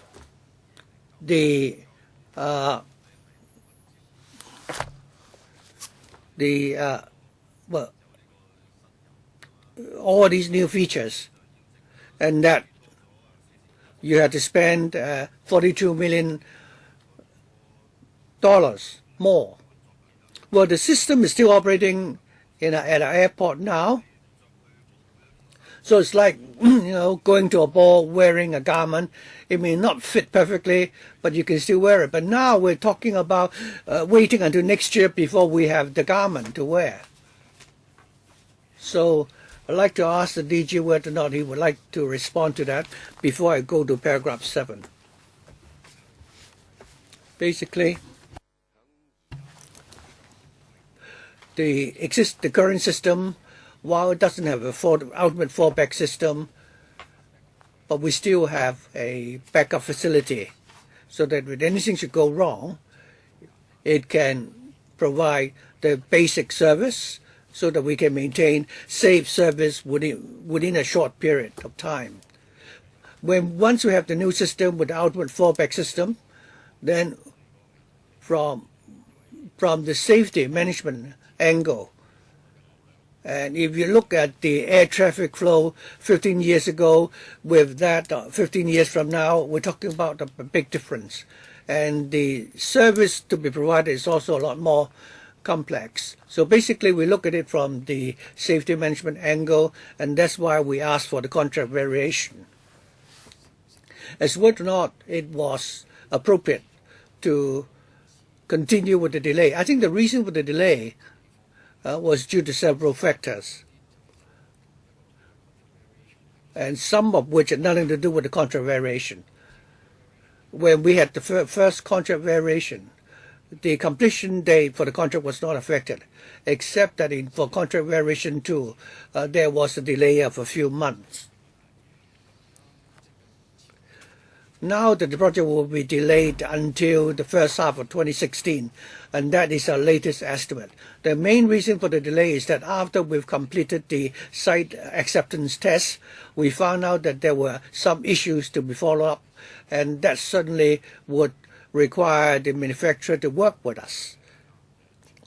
Our major focus now is to ensure that we have a safe and reliable system that can satisfy the future development of our air traffic control system in the future. Well, that, of course, is part of my concern. My other concern is that you have spent additional amount. After you've awarded contract, the first contract variation, you have to spend an additional $40 million. So when you prepare the tender documents, had you been negligent? It's not possible. In the paper you submitted to LegCo in 2007, you went to the US panel and the FC. You told us in your paper that you were proposing to procure a state-of-the-art system which could be used for more than 10 years. And I don't think you should have imagined that you have to rely on spending more money by way of the first contract variation to pay more to tender B. Perhaps I didn't explain myself clearly enough just now. Well, when we talk about air traffic management, there are new developments every month. And there's also the growth in air traffic locally, and also there are also new issues the ICAO would require us to follow up. So when we designed the tender documents and decided on the requirements, that was in the first quarter of 2009, when all the decisions were made, and we submitted the proposal to the Government Logistics Department in April. I think the witness is repeating himself here. What I want to bring out here is that, let's say you have a meter at your home, and if the fuse is blown, you have to, consider, what you need to do if the fuse is blown. You don't need to wait for the ICAO to teach you what to do. So that is rather strange. And that takes me to my next question. Now, in Para 7, we were looking at these 8 officials. Earlier, I already challenged whether or not they are experts within the CAD. If these officials were responsible for vetting the bids, and if they could not even foresee the need for a fallback or ultimate fallback system, If they could not even foresee that, I really doubt whether they were experts. And going back to my first question, how many of them participated in the procurement of 81? The director told us that there were 2. In other words, 6 of them did not participate in the procurement of 81. Actually, there were more than 8 members. There were 11.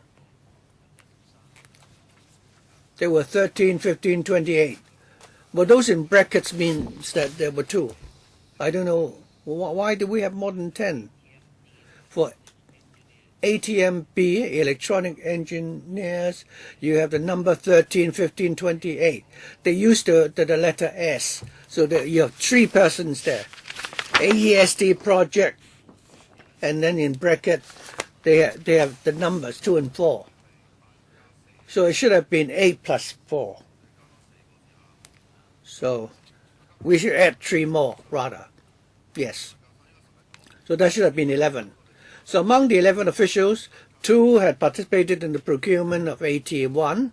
9 had not been involved in the procurement of an air traffic control system. To form a tender vetting board in that manner, isn't that rather rash or if they, made a trip to Spain and other countries?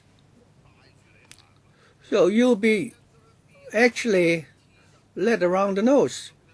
And Tendra B was one of the Tendra B together with another company formed a joint venture to bid for 81 and successfully won the bid in 1997. If all these 11 officials were laymen and were not very well versed with air traffic control systems, I wonder whether or not they would naturally have the inclination to be led by Tendra B, because 81 was already installed at our airport, and all these officials were laymen, and that's why they were simply, held captive by Tendra B. So I would like the witness to clarify this point. Well, in fact, the situation wasn't like that.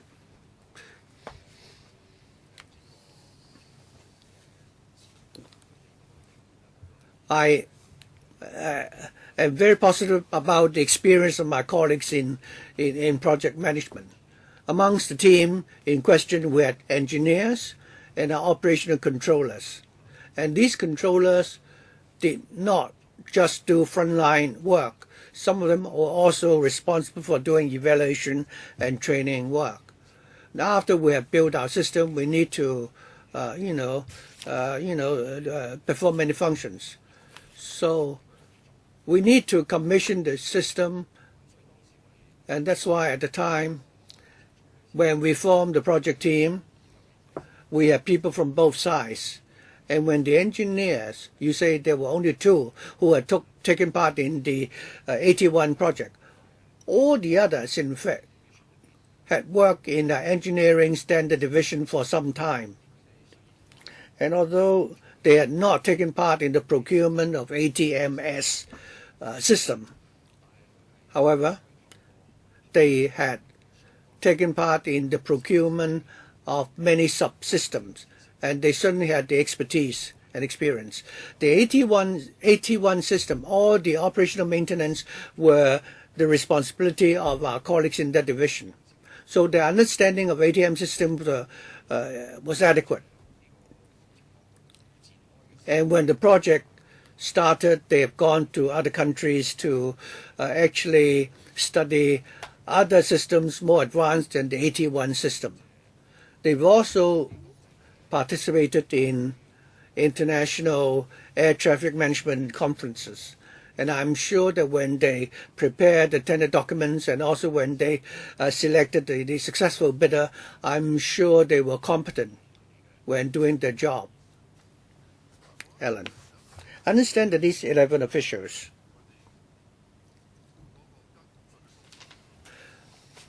when did the follow-up work end? Well, now you've awarded the contract, and when I think your contract was awarded in 2011, in February of 2011. Does that mean that the work ended there and then, or were the same level officials following up on the subsequent contract variations?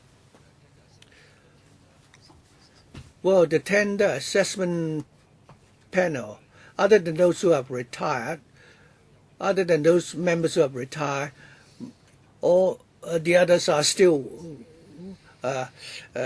continuing with the work, and they've been involved in CV1 and CV2, and also follow up on items which needed to be addressed with the manufacturer. Thank you. 其他 I would like to ask some follow-up questions before Mr. Paul Tse. Could you tell us, in relation to ATM3, between 2007 and 2009, when you were looking into ATM systems, you've been to many countries. Did you visit these countries or airports that are using ATM3? I will defer to Mr. Wu. The arrangement back then, well, the purpose was to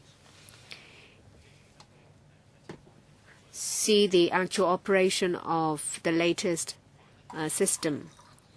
We did not have in our minds a specific system of a particular manufacturer or a country. Say, for example, when you went to France,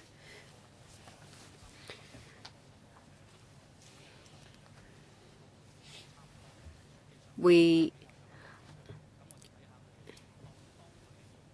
visited airports that had a similar traffic volume or a similar system.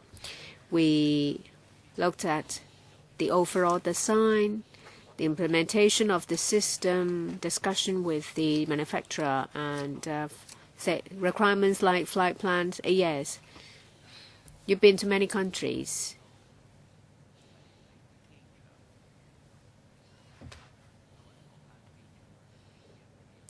Did you go to any airports that are using ATM3? Calcutta? Was it Calcutta?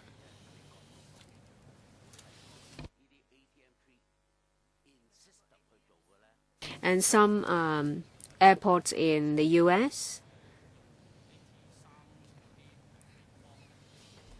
As far as I know, well, for places that are using ATM3, they were commissioned in 2011, but we were doing the visits in 2007 and 2008 because in April 2009 we've completed everything in relation to the tender. We did not visit a particular manufacturer because if we did, we would have to inspect all the manufacturers. Well, but one of the aspects is the performance track record that was in relation to the manufacturer, and instead of going to the manufacturers, you were inspecting countries and airports. During tender assessment,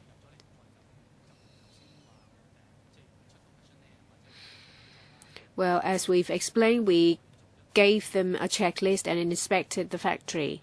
But when we were studying on the certain airports, to be fair, we had to look at all the manufacturers, otherwise it would not be fair. Say, for example, we visited 10 manufacturers, and then the 11th will ask why he wasn't visited. We were talking about 2007 and 2008. Before the agreement was signed, did you conduct any visits?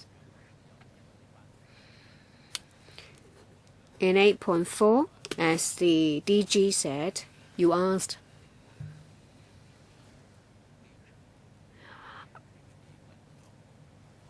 about the performance of ATM3 at these airports and whether they met the performance specifications. You visited India, but back then it wasn't used, right? Did you go to Dubai? Was it used? What about the American company? Did you ask about ATM3 before you signed the agreement? Did you ask these questions? And that is in relation to 8.4. I wasn't interrogating you. I was only getting more information from you. Did you do it? If you have, tell us. If not, it doesn't matter. Was it the case that you were very confident about the ATM3? In clause 8.4, that's what is said. That's why I asked these questions. You understand what I'm saying? Should I repeat myself? Chairman, I know what you were asking. According to the chronology, after the tender invitation, a tender exercise was closed, and at the time of the contract award, according to our record, we've received no news about failure of any systems. Say, for example, in India. So the assessment panel did not receive any such information. In clause 8.4, it was made clear that they have the power to follow that up. Please refer to 8.4. Yes. That's what 8.4 says. The right to request additional references and other such supplementary information, either from the tenderer or from the users, as it considered necessarily or desirable by the government. In the event of a reference that indicates the system proposed cannot meet with the requirement in the specification, the tenderer shall provide explanation and a new user reference to prove the performance of the proposed system. 咁啊 stop 咗佢喺度啦。跟住咧 a proposed system with no proven performance record will not be considered further. 你睇翻呢8.4呢段嘢咧，就係 If you refer to 8.4, that's very clear.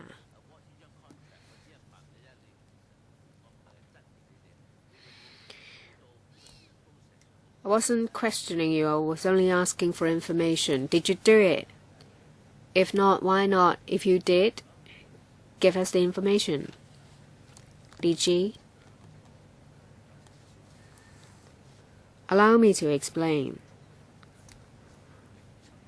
In 2007, for many months, the project team visited various countries to look at different ATC systems. Yes, you did not go to Calcutta.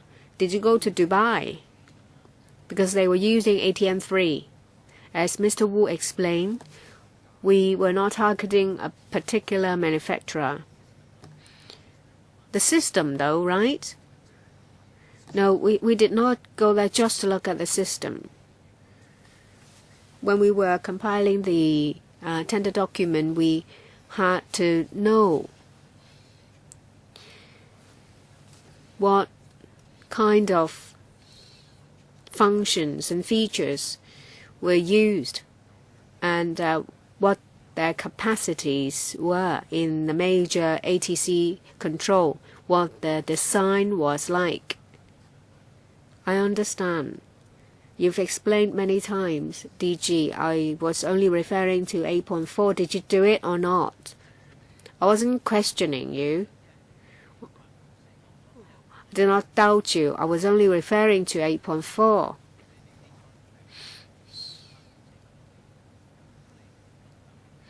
If you cannot give us an answer, you can give us a written reply. I'll give you time.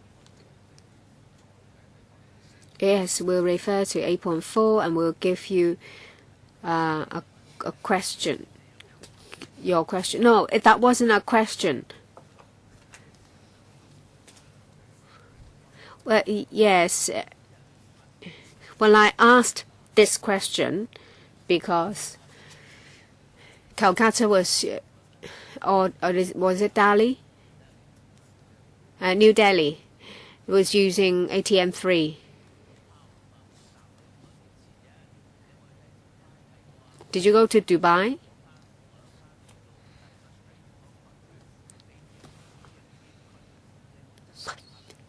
Did you ask questions before you signed the agreement?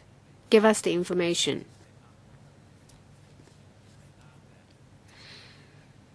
You have to convince us that your decision was right and you've spent the money correctly. You have to give us an answer because you failed to give us one now. We'll go back, refer to the information, collate the information before we give you a written answer. Perhaps the Secretariat can ask the Director for Logistics about the interpretation of proposed system with no proven performance system will not be considered. So, and his understanding of this system with a proven record. Was there any correspondence defining this? Because it's very clearly stated in the clause. Paul? I don't know if you need a break, because we've been sitting here for over 2 hours. It's okay, I haven't drunk much water. Well, ask the questions and we can end this meeting, so there's no need to have a break. There will be another meeting. We can't finish today. We need another meeting to get all the documents from them. Can we ask the Director for Government Logistics Department to attend? I don't know why the Director wasn't here. Well, isn't here. Paul, a follow-up on the question you asked. Something given to us by the CAD is December 13, 2014. I don't remember the number.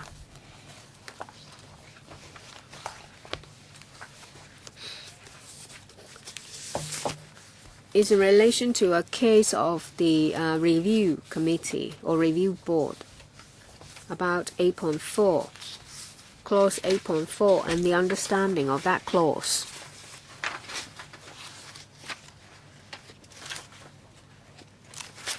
That's in relation to a report of an appeal hearing.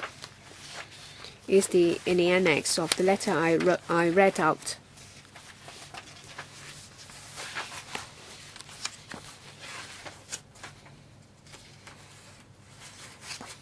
Do you have the document? Where is it? What's the name of the judge?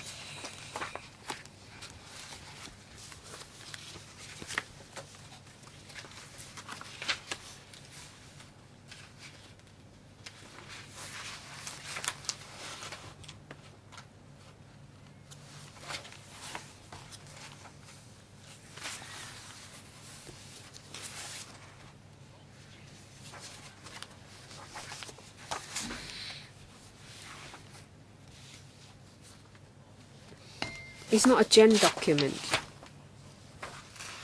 It's in relation to a complainant. It's a case, judgment, in reply to a complainant.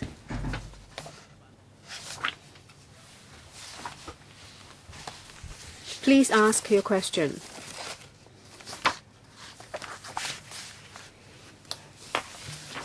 It's paragraph 19.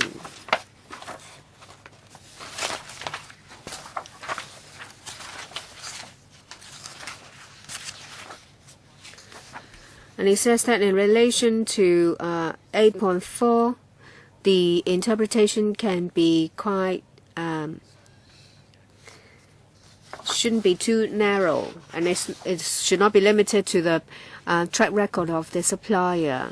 And it says here that to all the tenderers, including the complainant's premises and those of Raytheon, before the respondent total discourse and accepted Raytheon system。我鋪到嗰度為止啦。咁理解上咧，似乎就係話你哋係曾經有，或者喺你哋曾同委員會答辯嘅理由咧，曾經係試過去嘅所有嘅有份參與投標嘅供應。It says that you have inspected their systems. So who is to answer this question? Sorry, where were you? Is it a judgment? It's a review board. Can you ask the question next time, Paul?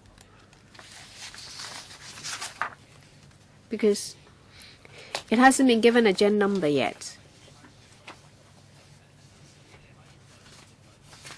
Perhaps you can ask it from a different direction, from a different angle.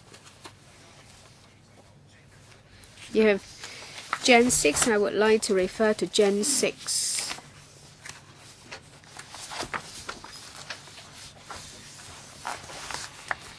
Paragraph 10.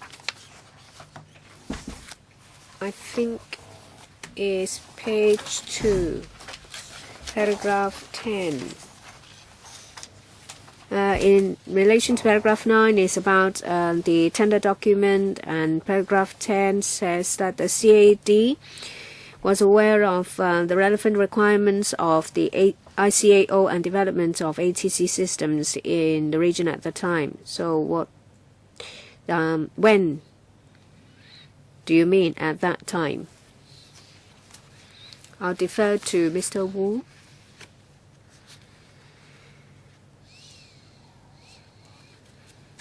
As we explained, it was in relation to the ultimate fallback system.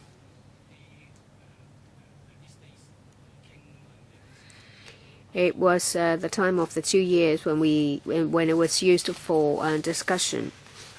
There was no result, and that's why the decision was made only in 2011. In December 2014, the document was given to us. I don't know who drafted it, but in paragraph 10, it says that at that time, the CAD considered that it seems to be referring to the time of tender preparation in 2009. I want to know more about this. When do you mean at that time? Paragraph 9 and 10. Well, in paragraph 10, at that time, by the flow of the words, it was referring to the time in 2009. So it was the time of tender document preparation. So 2009, yes. And considered it would be sufficient to set out in the tender document be equipped with basic ATC functions in the event of failure of the two main and fallback ATMS systems. That is in relation to the ultimate fallback system. By the looks of it, you were aware of the latest development, but you considered that the requirements in the tender document met was up to standard. Yes, that your understanding is correct. Well, we asked a lot of things this morning. We asked about the two contract variations. Actually, what happened? DG? It's a regional initiative. As my colleague answered, it went on for 2 years, and there was a requirement in the region that where there are problems with the ATC system, then movement of the center itself should be handled, and we should be able to maintain the service in the region, because some flights may not take off from may not be taking off from Hong Kong or arriving in Hong Kong. So can I take it this way? You had looked into the relevant developments, but since the relevant requirements had not yet been formally endorsed, you believe that the basic functions would suffice. Yes, your understanding is correct. But in para 11, it is said that when the award of the new ATMS contract was given to tenderer B in February 2011, the ICAO further concluded to formulate a regional air traffic management contingency plan in September 2011. Well, this date is correct, is it? Yes. So, if we refer to Table 2 of the audit report, if that was approved or endorsed in September 2011, why is it that when you asked for the first contract variation, at the time you already knew that the requirements had been endorsed? Why hadn't you implemented these as well in contract variation number 1 and instead waited for number 2? DG? About the chronology of events you mentioned, you were referring to CV1, right? Well, let me repeat. In para 11 of Gen 6, after the award of the ATMS contract to tenderer B in February 2011, you said in the following that in September 2011, the ICAO further formulated a regional air traffic management contingency plan. However, according to Table 2 of the audit report, not until January 2012 did you request a contract variation, and that was number 1. And yet, in that contract variation number 1, you did not include the new ICAO requirements. You did not do so until the CV number 2 was made. This change was proposed in CV number 1. In September 2011, after we knew of the formulation of a regional air traffic management contingency plan, we then made this contract variation number 1, which happened in January 2012, later than September 2011. Then may I refer you to 2.9 of the report to quote from the CAD. The CAT identified the need to implement, so on and so forth. During procedure, evaluation, training sessions of the ATMS, the CAD identified the need to implement further system enhancements to improve the operational efficiency, as well as to meet the new requirements of the ICAO, so on and so forth.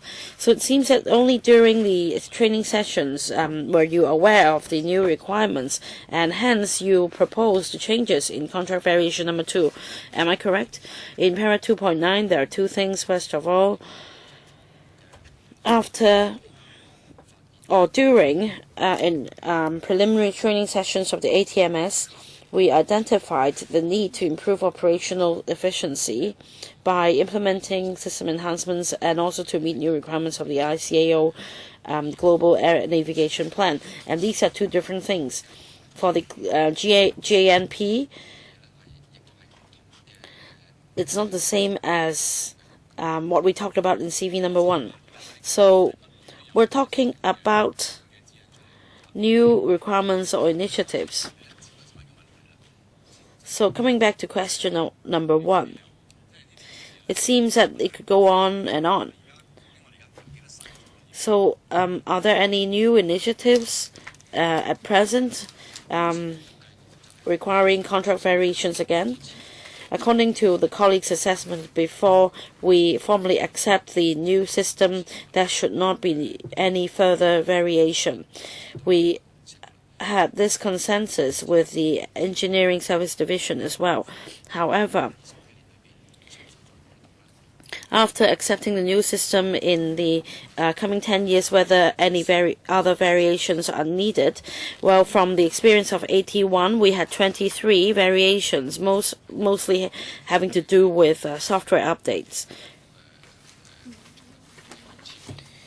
The variations had to do with changes in the local operational circumstances, air traffic volume, and other new requirements implemented or proposed by the ICAO.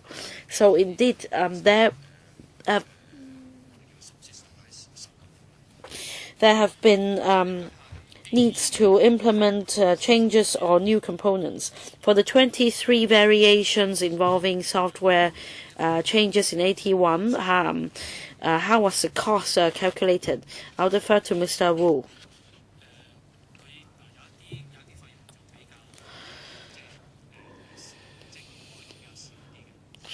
For some of the variations, the cost involved was less. We arranged with the GLD for variations involving larger sums. We prepared the contract with the FSTP. Was the Director of Logistics involved? Yes. Yes. Of course. Before it was ultimately signed off, we followed all the procurement procedure. Perhaps you couldn't answer how much it cost for the 23 variation.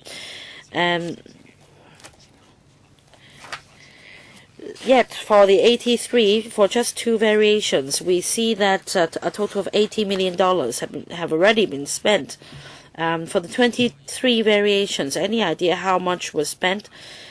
Yes, we can go back and look for this information, but the variations were due to different circumstances. As I understand, those 23 variations had to do with software changes in software because of changes in the local operational circumstances. Let me give you one simple example.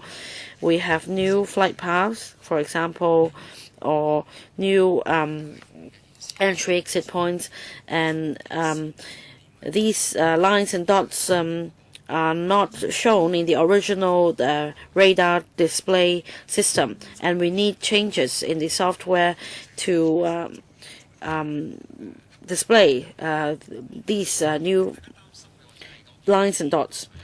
Paul, well, as DG just now put it, our concern is that after contract variation number 1 and 2, you decided not to have further variations. For the previous system, because the 23 variations involved not a costly sum, you decided to implement the variations. So, are there any indicators? Is it because you were aggressive, you wanted to have the number 1 navigation or aviation system worldwide? Is there any objective indicator?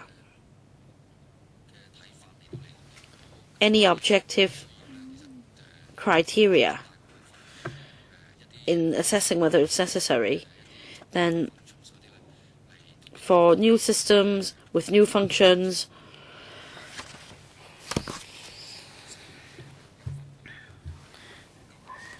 our subdivision, the engineering standards subdivision and the air traffic management subdivision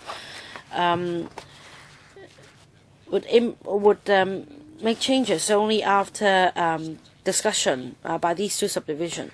And we also took a pragmatic view on whether the variations were really necessary. Only when it was really necessary would new components be added, or would the system software be changed, because for each variation it wasn't just about the money being spent. Of course, we need to consider value for money, and at the same time, we also need to consider the system's integrity.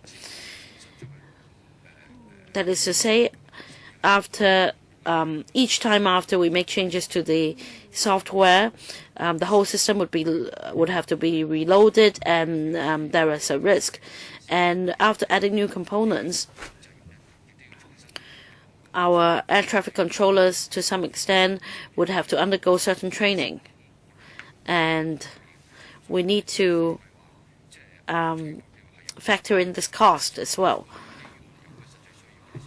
So we only implemented these changes due to practical needs. Well, time is also almost up, but let me supplement something, because they may need to supplement more information at the next meeting. Just now, Mr. Alan Leung asked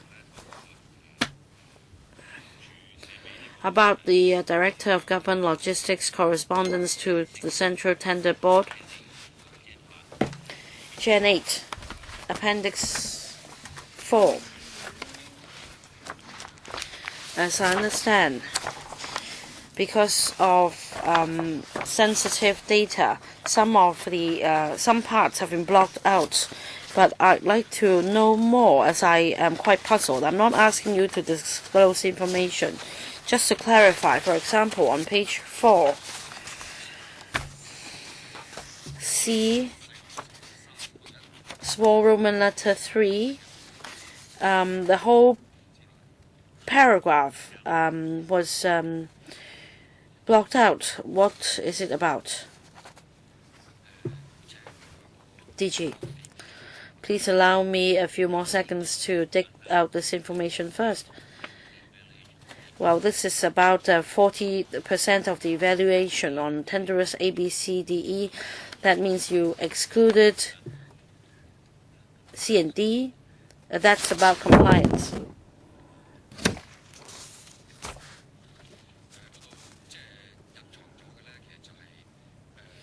For the part blocked out, it's about tenderers who did not comply with all the requirements in the tender document. It contains details about which part it has not been complied with, and which part the cost effectiveness cannot be met. And also on page 8J, para 16 and 17, the whole two paragraphs, including the heading, have been blocked out. And what is that about? Could you please tell me which paragraph? Section H and Section J on page 8. The heading and the text both have been blocked out. Page 7 and page 8. H is tender details of tender negotiations.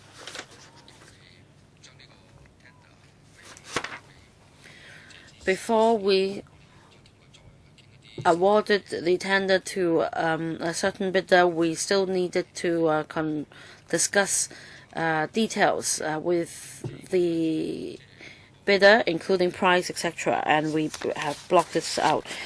J was about complaints received, and that was about what the Central Tender Board or the GLD had done.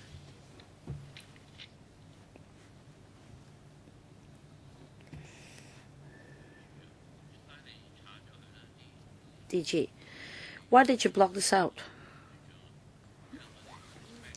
Well, DG, we respect you. Perhaps you have consulted the DOJ, but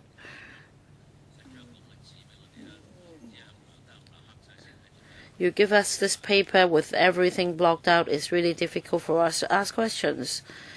It's difficult for us to dig out the truth by asking questions. So please consider letting us read those parts. It will be easier for us. If you give us papers with half of the paragraphs blocked out, then it can't do. We have quite some experience, and we understand that it shouldn't be blocked out in such a manner. Well, I have just been reminded that in Gen 6, we have the similar document with parts not blocked out, and yet in Gen 8 the same paragraphs have been blocked out. We can ask questions on Gen 6, but as I explained to them just now, for Gen 8 this is outrageous. they don't remember what papers they have submitted to us. So revise the tender document, please. One last question, 1 minute, Chairman. I'd like the CAD to give us some information on the following. This is the 6th of January 2015.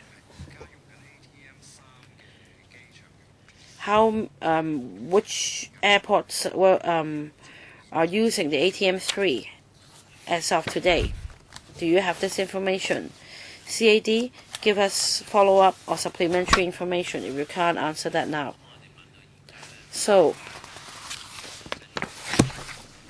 I think that's the end of today's session. However, before I adjourn the meeting, just now Mr. Eleanor asked a question. In 2007, at the panel on economic services and the finance committee meetings,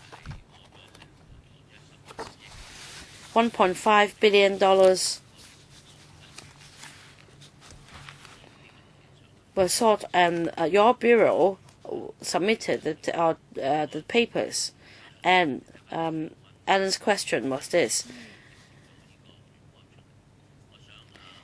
nothing in the info papers showed anything about this report. So I want you to answer me how you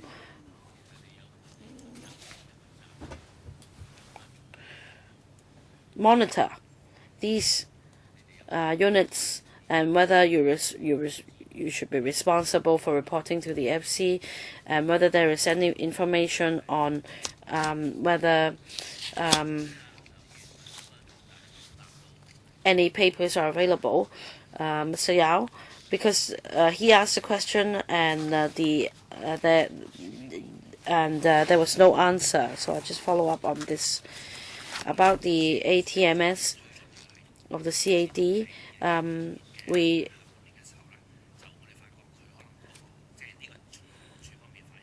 continue to develop the system, and not until 2012 did we discover that the CAD may not be able to follow the scheduled progress, and the Bureau had urged the department to follow up on the issue as soon as possible. And we also we also considered how it could be completed as soon as possible. On the one hand, we had to urge them to complete it as soon as possible, but on the other hand, the supplier should be able to supply a safe and reliable system.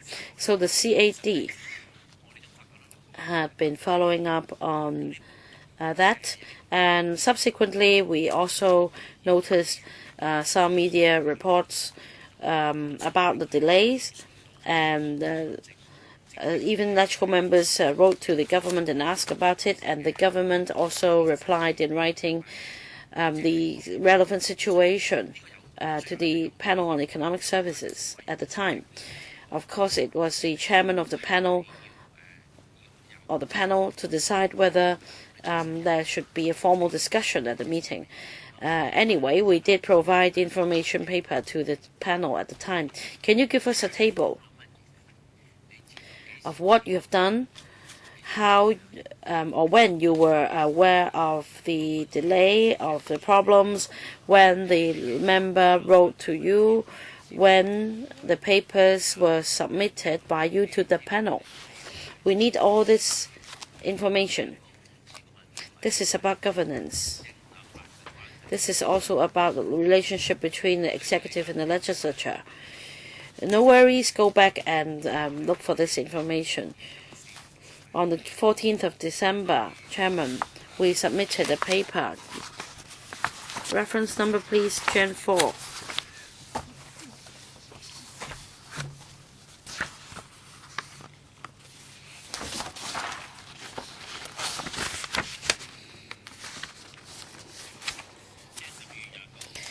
That is the letter dated the 29th of December. Of course, we can supplement you with the letter to the panel on economic services. So, what did you do? Chairman, in the paper to members, I explained the series of work done by the CAD on knowing the relevant delay. Please tell us. For the paper dated the 14th of December, we explained that when in the second half of 2012, the THB was made aware of the slow progress of the replacement of the ATMS system, and the progress was slower than expected. The Bureau had been urging the supplier in expediting the progress and urging the CAD to keep in close liaison with the supplier for the provision of safe, reliable aviation system as soon as possible. And as a result, the Bureau also implemented the following measures from A to E. Perhaps in previous meeting, the CAD representatives already explained about them. In this letter, you've not told us. Back in the middle of 2012, you're already aware that there would be this delay. So, at which panel meeting did you explain that, or did you explain that to the chairman, to the panel concerned? I mean, it's like the high-speed railway project. It's such a huge problem, and you have reported to LegCo. But for this particular incident, you've not made any report to our council at all. So could you give us a timetable telling us when you informed the ES panel about the delay? When did you inform the FC? Did you send any letters to those panels? Because we approved the funding in 2007. And now, only now when we read this report, are we aware of what happened. So if you have the information, please give them to us, because that will really be helpful when we draft our report. Mr. Leung. Mr. Yao, the letter referred to by Mr.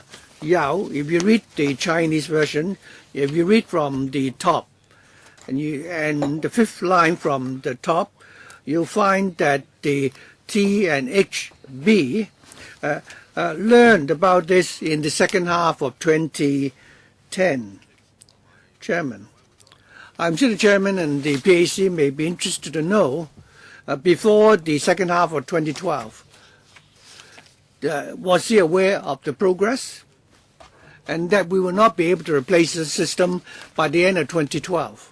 When he asked for funding, they told us that by December of 2012 we would have the new system in place. But they only found out by the second half of 2012 that there will be this delay, and that the earliest day possible was 2013. And also, did they inform the ES panel about that? Mr. Yao told us that individual members have written to the THB, and the chairman already asked the question and asked Mr. Yao to provide the correspondence. All right? I have one letter which is sent to the clerk of the ES panel, and it's about the system. I don't know whether... all right. Do you have the Gen reference? Perhaps we can supply this to members, after the meeting. Okay, we've not received that letter. Never mind, just, give them to us. We also need to consult with the chairman of the panel. And if that letter was sent to the panel, why it was not mentioned. Director, in Info 1, the $1.56 billion referred to there, you have not reported to the Secretary. Of the 1.5 billion, you divided it into ABCD, equipment cost, 980 million, professional services, system installation, commissioner contingency. Of the $80 million that you spend, where does it come from out of the budget controlling officer's budget? The part that which has been blank, part of that was lower than the estimate, but that doesn't mean that you have to report the expenses. So if you needed to report the expenses, where did you report such expenses? Did it come under contingency or equipment cost? Could you put that in so that we can understand, where the extra amount spent came from? If we ask the question, then in future we don't need to set up a select committee to look at this.